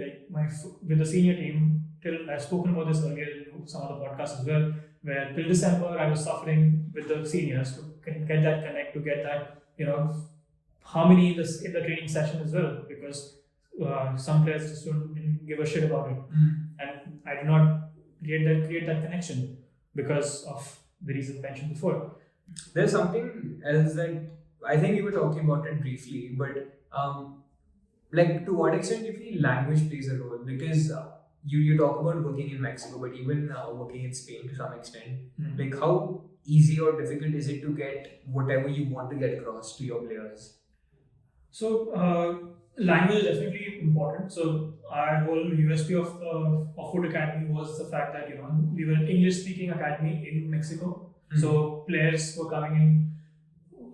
Also, it catered for the foreigners in Mexico, and along with that, it was also catering for people who want to improve their language skills. So that was an added benefit for an additional carrot for sorts for them. But even if they spoke English, at some point times you have to ensure that they are comfortable and they understand things quicker, and that's where you pick up some terms from Spanish. So an example of what Arteta, again, it's an example where he was speaking to Pepe in French.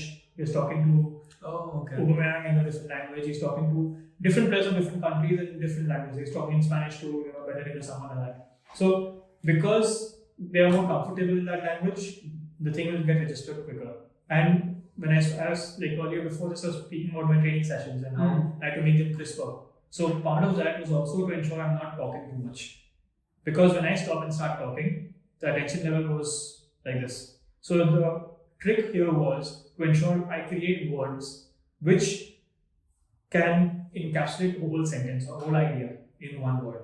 So linea means line. So corta linea means cut the line. So it was a discussion with the player itself. So when I said corta, it means that we had to press as a team. Okay.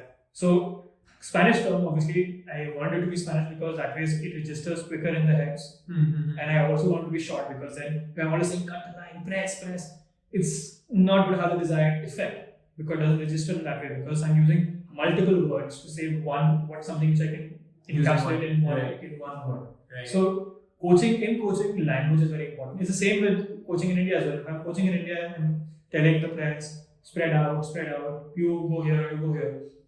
It's very different from if I use a term for it, where the whole team knows that you have to open up.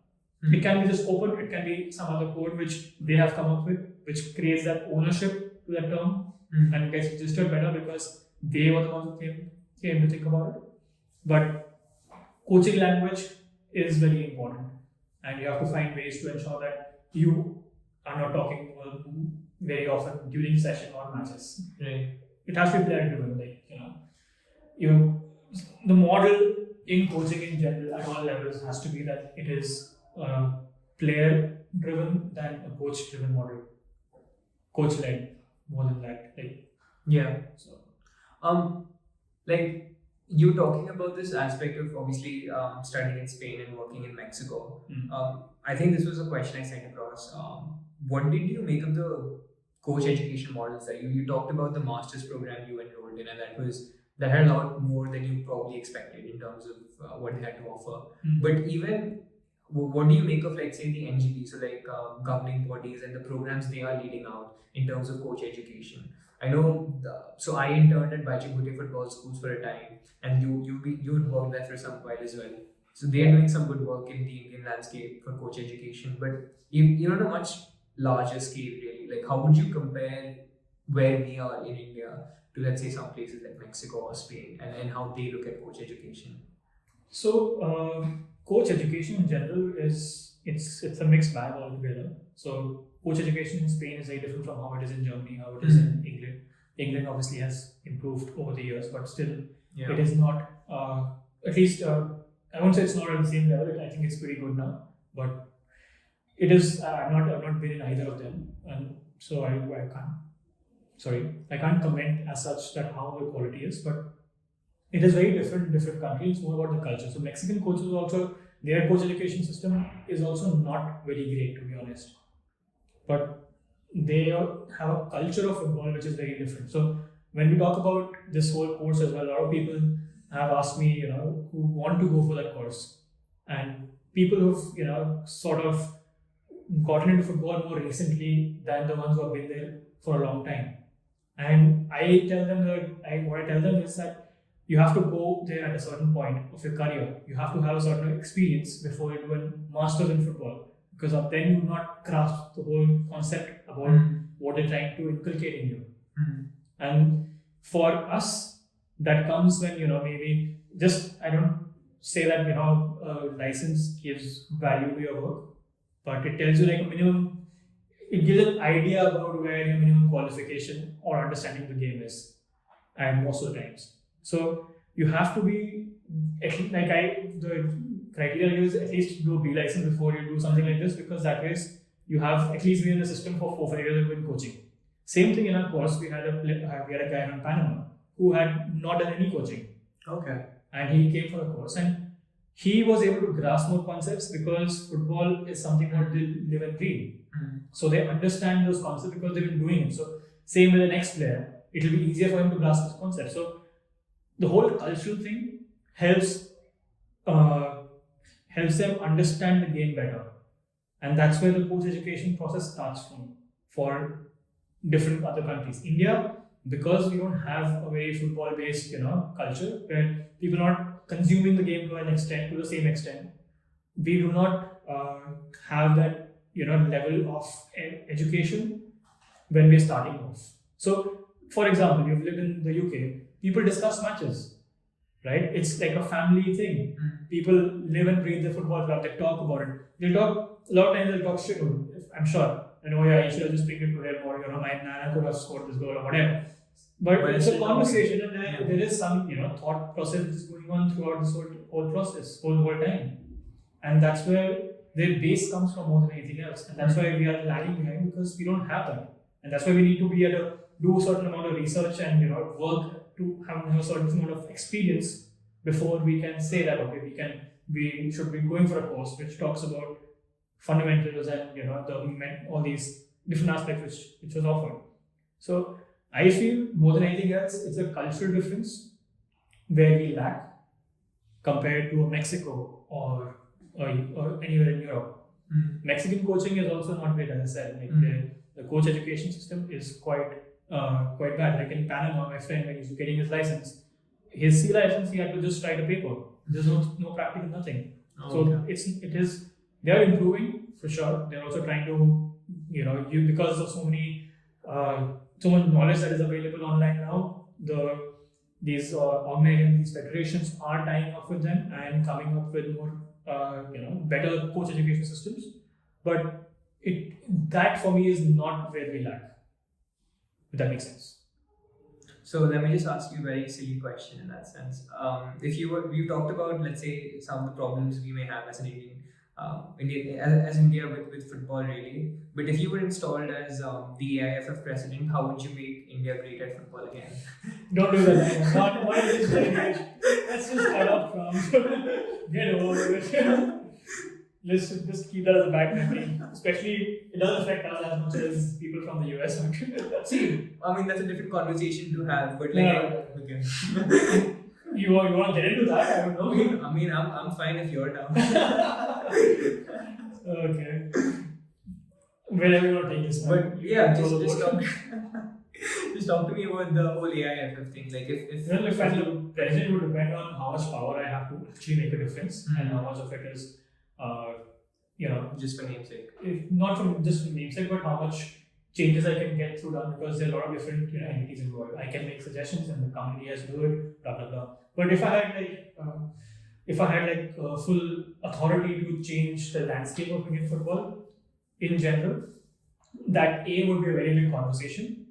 B, if I have to talk about it in short, so this is a theory which probably will be very stupid when I think about it 3 years down the line, but I feel this is sound logic. Why a country like Belgium is able to come up with their own system, own idea, that's how. Have you seen that podcast where I think it's one of the Chris Van Day, someone he speaks about the Belgium model, how they changed the whole system. They had rules that we all teams are going to play 4-3-3. We're going to have tournaments, they spoke to all the clubs and everyone in the youth system followed that idea, and that's how they were able to produce. Like they were not, this is very simple, silly thing, 4-3-3, but they had certain rules and guidelines about how the youth of Belgium is going to be playing football in the youth stages, and that is difficult to implement in a country like India. So my solution, if hypothetically I have sole authority over everything, would be to ensure I empower state federations to have that sort of power.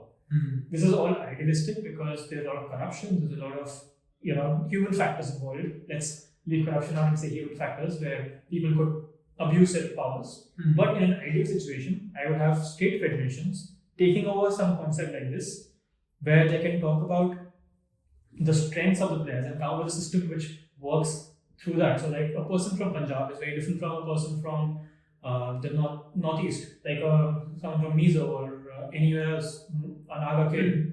You can't shoehorn a similar philosophy. It's throughout the whole country, because a Punjabi would be maybe more likely to be 6 feet or even higher, even tall, become taller and bulkier compared to someone from the northeast. So what I would do is help those federations, the state federations, take onus of creating that system for that state and creating tournaments where they get regular game time, but more importantly, coming up with a system how the youth are going to develop in that state. And for me, that is the way to solve the crisis in Indian football, where in an ideal situation, leaving the corruption and the power struggle aside. That's very similar to the Brazilian model in some senses. Like, I'm not sure if you're well versed with it, but they almost have state leagues, and then you have to do well in your state leagues to go into the second or third division, and then that's how it is in India as well, then, because you have state leagues. So, but those state leagues are like proper competitive leagues. Like over here, like not to go into the technicalities of it pretty much, but like I know there are a few state leagues which are good and even sometimes better than the second division in India.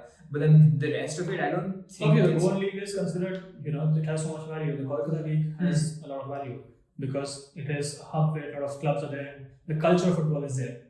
In Kerala side, they have the sevens, which Right. which people But are crazy for. Just sticking on to that particular aspect of an ethos, really, of like a nationwide ethos. Like even if it's not amendable, let's say if we can do it to something what Iceland do or to what Belgium do on a nationwide level, because it's easier for them with the population size they have and the country they are. Maybe do something like what England are doing. So what England almost have is that no matter which English players are doing well for which clubs, they would still rather promote players from within the English system. So if there are players playing for the under 21s, because they know the England ethos, those players get more preference. So I'm not sure if you heard about when Dom Solanke and those sorts of players got a chance in the England first team ahead of some of the other players who were playing regularly for their clubs even. Right. It was more because they were already installed in the Southgate ethos of how he wants the nation to play. And that can be separate to what the national team players are even doing for their clubs. Right. Which was an interesting concept to me. It is interesting for sure, but then you don't know how players will move up to the next level. Solanke is not a successful player, and you could have someone who's better. Someone like Dominic Calvert-Lewin will come in. Someone like Grealish will come in. Right. And this also gives a lot of power to the youth and the youth setup with those coaches that if you get out, it's really difficult for you to get back in. It becomes like an all boys club or all girls club for the women's team. They're doing the same thing. Yeah. So it is something what India is also doing. So we have the under 16 team which Viviano has taken up. Then you have the reserve team. So India is also doing that. Even though the women's they have like different age group teams, which basically competes at the SAF level. Yeah. So they have that, but I would not take it to that extent where I understand the idea that this is how you want the country to play, but then again, like that's why I feel the whole empowering the state federations in an ideal situation to cater for all football matters in their state is the solution, because they can see how the football culture is, ensure that like regular matches, like you said, the Brazilian model where they'll have youth matches, youth tournaments for everyone, and once that is sorted, that every club will play this tournament, you can ensure that the teams play with a similar idea as well. I'm not talking about the nitty-gritties of it, but the basic idea: keep possession, keep based on your state what model you want to create, and you can always have people help out in creating those models for you. So for me, that makes more sense because that is giving you mini Iceland, that's giving you mini Belgium, that's giving you mini England as well in a way, where different models can be perfected based on the qualities of the players you have. And when you're working on India, you pick out the best from those leagues and make your national teams. You make your clubs because this can go on till maybe 16 or 18. After 18, you can send them all. The federation or the clubs can make money because players will be owned with the club only. When they go to an ISL team or an I-League team for that matter. No, it's really fascinating. The reason I promoted that idea was because I've heard this and I think this has some relevance, is that there was a period where there was a lot of Tottenham players in the English team, and they probably still are. And they said that, and that's good. It's good if there are like 6 players or 7 players even from Tottenham which make the England team because they know how to play. That's how Spain won the World Cup. Yeah, exactly. Barca and Real players. Yeah. So obviously there is that creates an understanding, and that's what with the national team also I think they're doing. They're creating those Indian arrows, they're creating those youth teams which play in tournaments, so that they understand the culture about the youth teams and they take them forward in that way. But that should not come in the way of a player who's doing well for his club. For sure. So this is something I think about a lot, and it's this particular facet that even when you look at the trajectory of cricket in the country, I feel that I know many people have talked about this. Like when the 1983 movement was almost the spark which almost made a nationwide obsession with cricket. That people then started, even if there was a strong vote for cricket in the country, I don't think it was as strong as after a certain event that happened. So do you feel that for football to get the grounding it needs probably of where we are discussing it to probably go, it requires a particular event that India has to beat, let's say, a certain Belgium or a certain Argentina on a national wide level for people to then say, oh, maybe there is something to this almost. So you're talking about creating that thing for the national team, or talking about creating football culture in India? Don't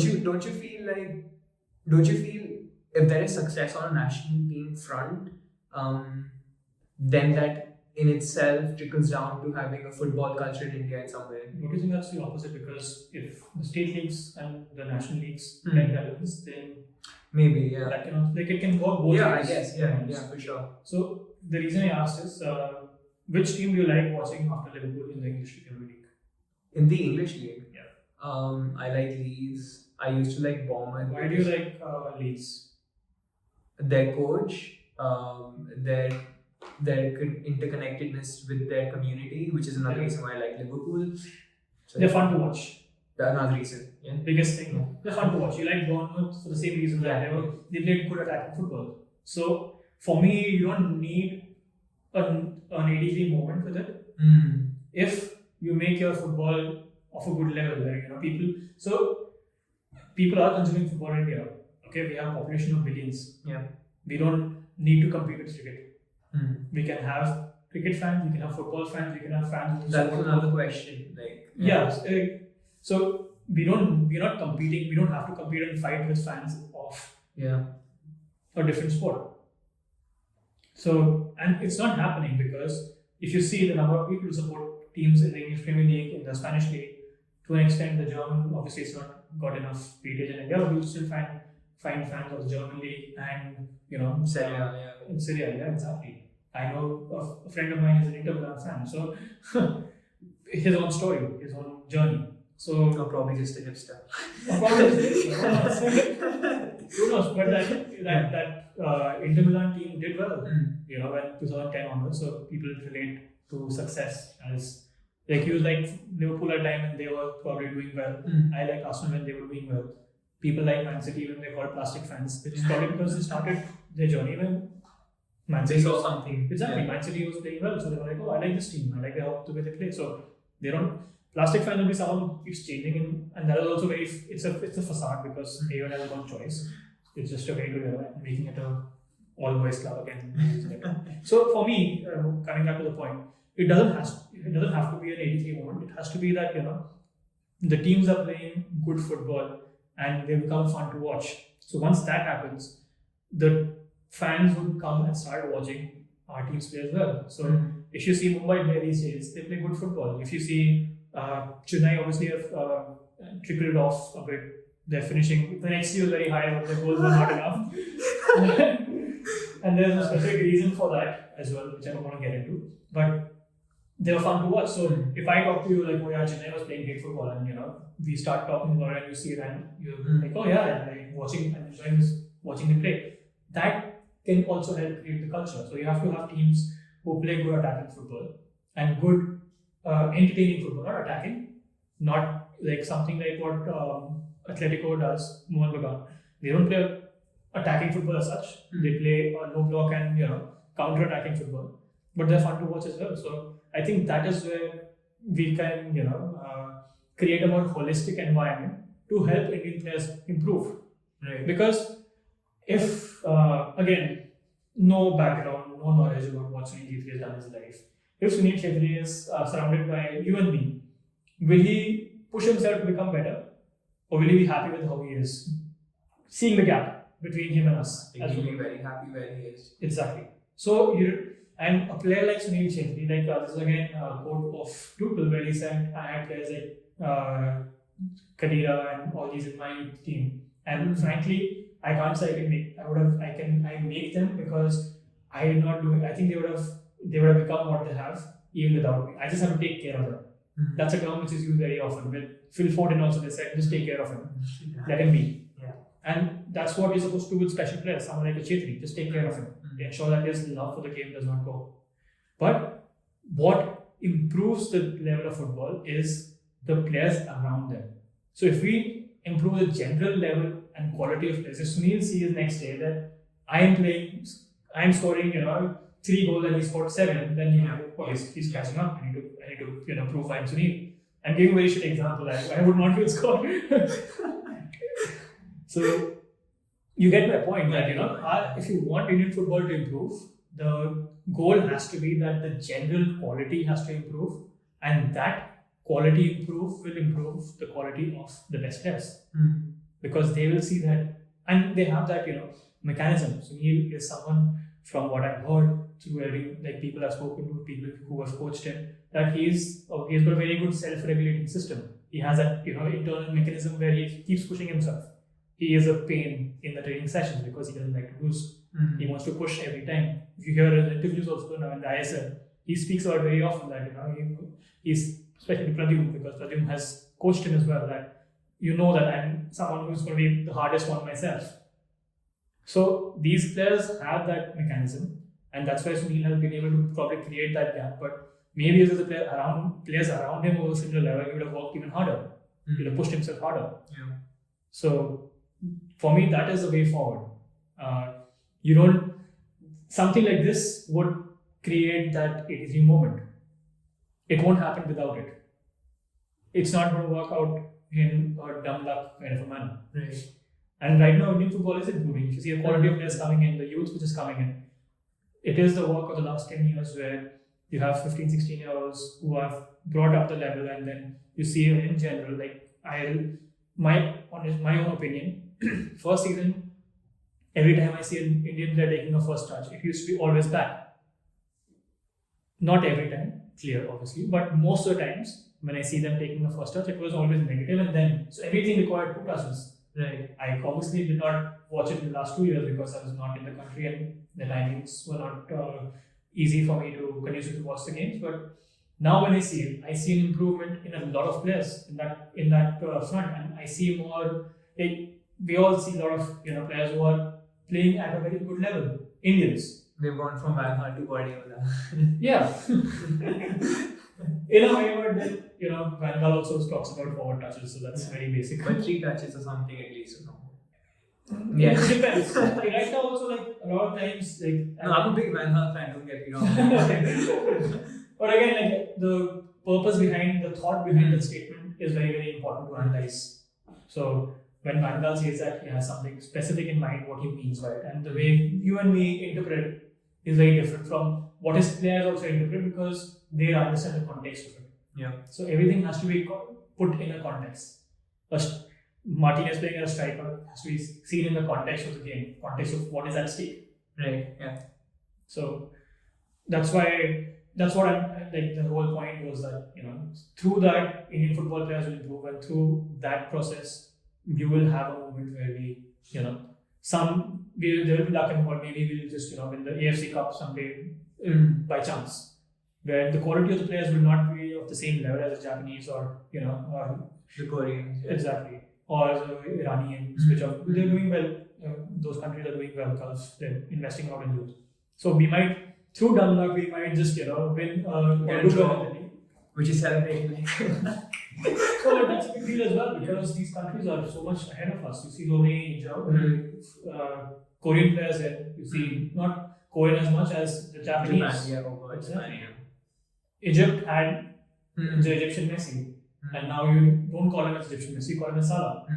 So Salah has developed through the system, right? So I think that is a way forward. Right. And answering the other question, we don't need to fight with the cricket fans. There's enough people who can consume football. Yeah. We need to fight with the Indian football fans who's watching the EPL. That's what I was wanting to get into, because the way I consume football in the country is, let's say, through television or even Hotstar, for that matter. And if I log on to Hotstar, for the most part, I'm only getting English Premier League content, which is the one which are popping up to me, even if there are live Indian games going on. What are you saying? I see if the Indian football match. Maybe I'm mistaken. Yeah. So, but they are together in that sense. Yeah. But the traction, at least, which I see, is nowhere close compared to, let's say, an English Premier League game to an Indian game. Yeah. So it's a process. Right. So the reason why there's no traction, because Hotstar is actually in that game. This is a company which makes money when you stream, and it needs more fans. For sure. Yeah. And if that doesn't happen, then they will be losing money and they don't owe anything to Indian football. Right? No, yeah, for sure. They're paying, they want to make money out of the system. So that's why they're promoted. But the point where Indian football gets promoted over it is when the fans convert. And that's the process. Slowly, you'll have more people watching the games. So right now, if you see on Hotstar, there are around a good 40,000-50,000 people watching the ISL game as well. I'm not sure about the numbers, but I think I remember seeing in above a 20,000-30,000 gap, 30,000 viewership numbers on Hotstar for watching the ISL games, and it's more than what it was earlier. For sure, yeah. And now when I don't know if you watch it, but now when I recommend Chennai to you, when I've spoken about Sergio Libero and just Mumbai City, you would be intrigued to watch them play. And that's how it grows. And then when they see that there are more consumers, it will have more value, it will have more weightage. In the newspaper earlier, there was just a clipping, like this small clipping of what happened in the ISL. But now you see when the matches happen, it's maybe double or triple. It's still not as big as what a cricket news would get, but it is better because there are more consumers and the quality is improved. So it's a process, it takes time, and our job is just to ensure that we keep consuming better and we improve the quality of the product, because at the end of it, it's a product. A EPL fan would not want to watch Mumbai City because he does not feel a connection with the club. Maybe he does now because of the investment of Man City, which maybe which could also be it could be a factor. So again, like the 83 moment, what it gets is eyeballs. That you're doing well in this sport. Let me just see how they're playing. And like, not bad. So things like that happen for sure. But that is a later step. First and foremost, the quality has to improve, and then we can slowly get there. And this is also improving. The process, it is in process. Coach education, it's a process, it is improving. Number of good coaches, I mean that people who are more knowledgeable and management who understand the value of that knowledge is improving. Management itself, like earlier, you would have clubs run in a very haphazard manner. Why? Because there was no investment and there was no one looking at technical now even. Exactly. They didn't have to, because there was budget was also just the owner putting his money, and that's it. So he could run it the way he wants. But now there are more consumers, more eyeballs. So in the I League right now, in the second division qualifiers as well, I saw owners sitting on the bench. Oh wow. And that is pathetic for me. But they know that there is viewership, so I call them out for it. But you'll not see that in ISL. No. You won't find, any of those guys. I want to say Dipankur Sharma, she's not the owner, she owns the league itself. Even any of the owners, you won't see John Abraham, sitting on the bench, sitting with, Sergio Libero and telling him, this great man, like, keep doing this. You never know. No, that will not happen. People will call you out and mock you. That's what happens when you have viewership. There's more accountability for actions. But ideally, maybe there's less viewership and people are going to call you out for being a knockhead. This is seriously, it pisses me off. I've seen it a few times and I just can't understand how an owner can be sitting on the bench where the coach is sitting and doing his work. It is surprising. But again, it's the level, and slowly, with more viewership, with more knowledge, people will understand what the role of the coach is, what he's doing, and what your role is as an owner. You're not fulfilling your childhood dreams of playing football manager in your life. So it's a process, is what I'm getting at. No offense to those owners who sit on the bench right now. I wasn't talking about you specifically. But I hope that culture changes. If Mike Ashley is doing it, who are we? Okay. Mike Ashley was not on the bench. Right, but he's playing for the match in real life, isn't he? I mean, so is anyways. Yeah. All these sheikhs are doing that. Yeah. I mean so this is a particular thing I think about. So what do you think about greatness in a sporting context, really? Like, do you feel greatness has to be something that is consistent over a period of time? It could be seasons, it could be years, what have you. Or could moments of brilliance constitute greatness for you? Like, It could be in a playing context. Like if you find like a magical player, does that player have to produce those results over a period of time? If you talk about players, that is, I Like think it's a does very personal choice No. with everyone. How do you measure greatness? And that's what, like, this will take me sidetrack a bit, but when have you made it is also a similar thing. Like, it's very specific to you. What are your ambitions in life? And when you consider you made it, you might have millions of dollars and you'd still feel like a loser because in your opinion you've not made it or you've not achieved something which you want to do. So greatness is also in a similar manner. Yeah. It's very personal to what you consider to be great. So if you so this is something which I've not done, I've not watched this game. So there's someone else's opinion I read on Twitter that they saw all the games of the Galacticos time, and Zidane really didn't perform as consistently as everyone else. He had his moments. That's it. He was not the most consistent player on the team, but we don't. He was one of my favorite players growing up because I knew what he could do with the ball. Same with Ozil, I love the player because I know that he can do things which no one else can. So I would still call Zidane one of my favorites, one of my favorites, because they are showing greatness in their actions. But then there's a different type of greatness as well, where it comes consistency. So something what Cristiano Ronaldo does.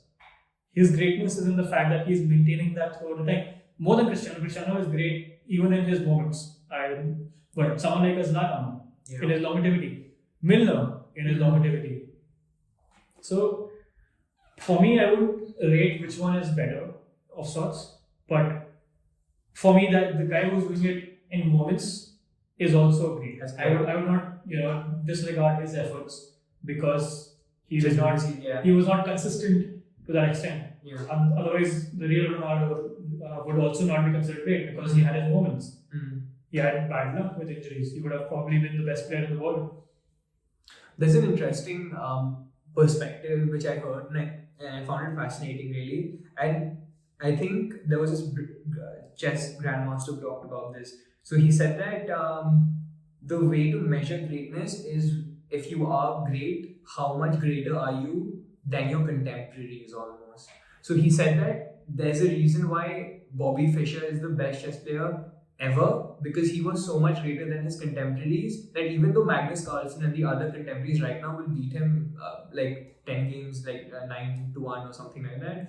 But in that particular context, you have to take that into consideration. And that's similar with, and he talked about similar things with, let's say, Maradona or things like that. So, how much greater is Maradona than his contemporaries than Messi? Well, that's his way of measuring greatness. Yeah, exactly. So, that's what I said. It's a perspective. Same with would you say Michael Jordan is better than Kobe or anyone for that matter right now? I'm just blanking on the name of that player basketballer who plays for LA. Oh, anyways, I'm not a basketball fan. Okay. I know a few names. So Kobe was obviously someone who was compared very often with Jordan. But they were different eras. And the motivation for that's why I was talking about Chetli's example. That the motivation for Jordan to become better, again very self-regulated and self-motivating human being, would be if he was there in this generation, how much a good player how well he would have played is difficult to measure. You can't. So exactly. So because that's the same thing as saying like the great AC Milan side. I think the great AC Milan side would lose to modern day Tottenham almost. Just because of the fitness levels very advanced, really. Exactly. Yeah, it's no tactical nuances which are there now were not thought of at that time. So it's completely it makes perfect sense. Yeah. But then that's his way of measuring greatness. Anyone would not agree. Someone would still compare like, Maradona is better or Messi. Can't say that. You can't even say Messi or Ronaldo because they're both great in their own things. Yeah. You can have a favorite, but you can't say that this one is better than the other because they're both providing different aspects and different things to the team more than anything else. I don't think this podcast will be complete if I don't ask you about Arteta and modern day Arsenal. So we've spoken about 3 hours already, but I'm fascinated to know what your thoughts about Arteta and Arsenal. What do you think? So I have this theory again, which again maybe a year down the line when I think about it and laugh at, that most of these new age coaches, especially out of their playing careers, they have an idea that I want to play beautiful flowing football. I would put a Lampard, I would put Ole. Ole still has 10-year experience, but not at the same level, and he's fielded at the highest level before this. But Ole, and then even Ljungberg when he was there, I won't consider Henri this because Henri is quite a joke. Like I don't know if you've seen his MLS video. It's embarrassing to see a legend like that. But what I feel is that they have an idea that they want to play attractive football without having complete knowledge of all four moments of the game. So a Lampard can understand his how to attack and how he wants to create his attacking moves. He started off with the striker coming in, laying it off, now taking it behind. He had a couple of ideas like that which he used throughout, but he was not able to understand how the team is going to move in transition to defense. And he considered a lot of goals even right now. This season he got a defensive coach, so that helped him better with the defense. But that's still, I think it's the pieces are not complete. But that's how I see these modern coaches. What I liked about Arteta from the beginning is the clarity of his ideas. He knows what he wants, and that is very important. If I'm telling the players one thing one day and the second thing the other day, that will create confusion in the mind of the players. And the fact that he knows exactly what he wants is a big plus on his side. Now, we have seen how Arteta suffered this season as well. So, right now is like, this is a trial by fire moment, this next 2-3 months. Because if he gets past it, then we can say that, okay, Arteta is the real deal. But right now, he has not proved it. He was trying with the back three and, having an extra man, making that extra effort, and basically that didn't work after people figured it out. So when I was talking about that build-up, people figured out that at the end of it, it's going to come from the left-hand side with Uba involved in some way or the other. So they ensured that, that his main style of scoring goals was lost. And that is why all this commotion has happened in the past month. And because of that shift, there was a problem for Lacazette. Because Lacazette did not have anyone to bounce passes off. So he kept on dropping deeper and deeper and basically became a midfielder. And that's not his quality. Yeah. Now what has changed is he's got Emre Smith-Rowe who can play around him, who can pass and make around the players. Like the goal which was scored against Chelsea, where he made the run, and I think that's what I'm talking about. Where he first time pass into Saka. Back. First time pass Saka back to this guy, or even directly to Lacazette, and Lacazette played through for Emre Smith-Rowe and then pass it back for Laka. So Laka has more players around him to play. And I would not judge him completely for it because he wanted a number 10.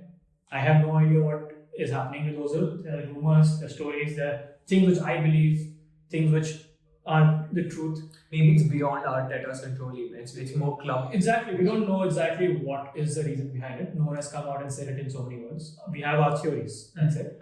But he has been asking for number 10. That's why we're going after how to pronounce his name. So he wanted the player in that zone. He didn't have it, so maybe he was trying to way around it. Now he has been successful in using at least Emre Smith-Rowe and that one. I think he has good potential. I've been following him for a long time. He was there in India as well for the 17 World Cup.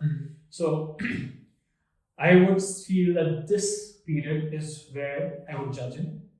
And if he successfully gets out of it, then I would believe he's a real deal, because I do feel he's building onto something. So with Klopp, he had a buy-in because it was a process. You could see what he's trying to do.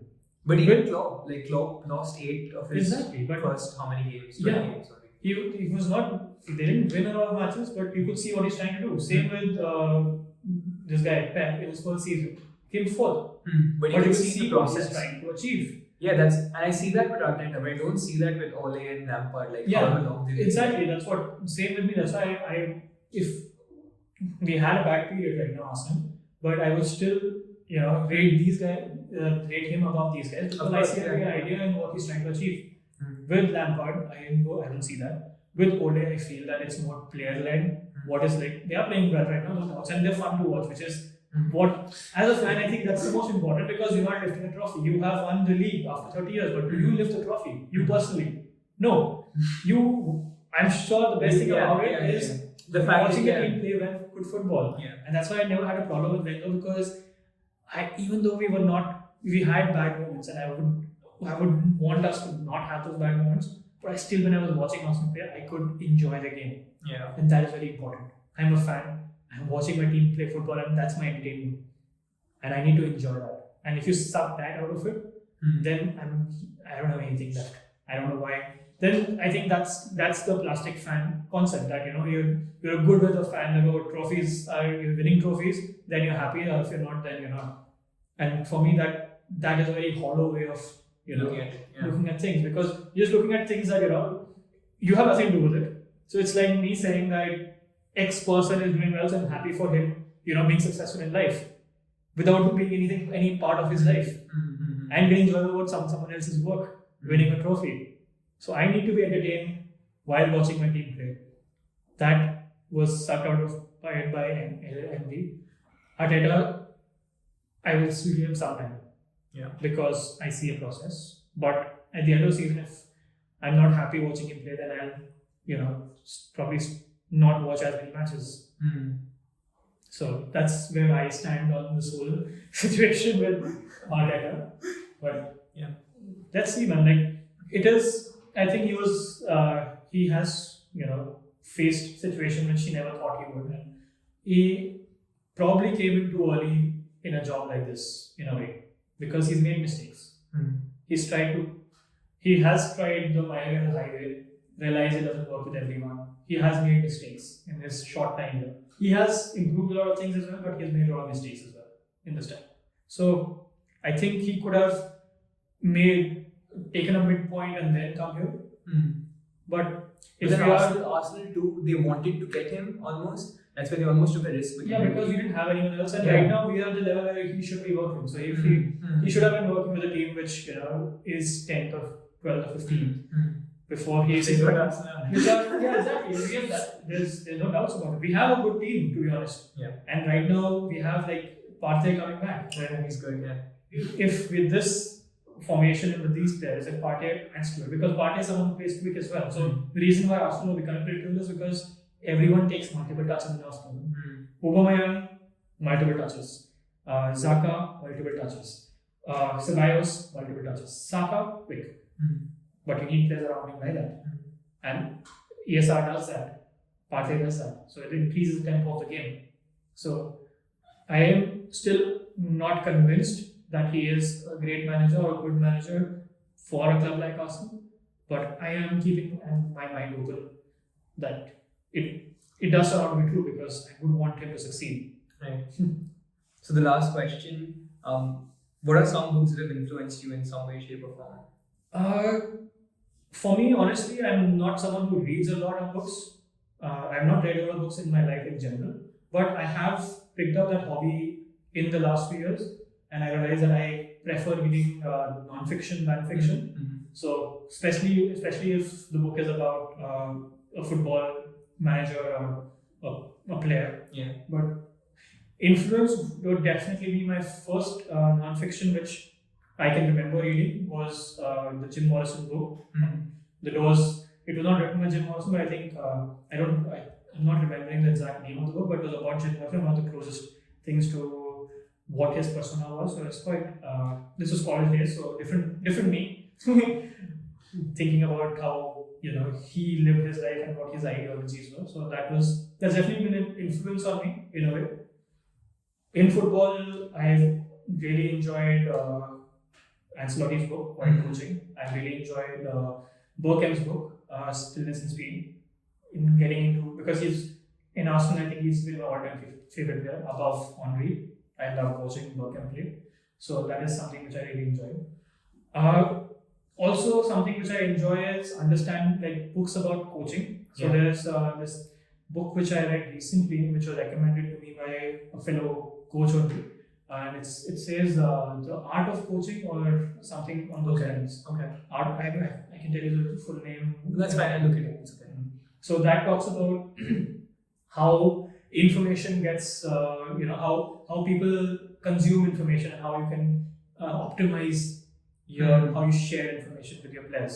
So there's a point where he talks about when he see. So the guy who's in this podcast. The book is there, and there's also a podcast in which the guy came in. So the guy who's taking the podcast, he is into free running. Okay. So he says that when I'm telling my player that he has to climb a wall, instead of saying keep your foot like this, keep your thigh like this, and hands at this angle, which creates multiple anchors inside the mind, his words, not mine, that a foot, hand, yeah. He says things like, when you're holding the wall, try to tear it down. So what that does in the mind of the player is create one anchor, and he does a motion which is similar to what would all these different anchors would cover. When I'm trying to tear it down, I automatically try to push my body up. I try to use my upper body strength to do it.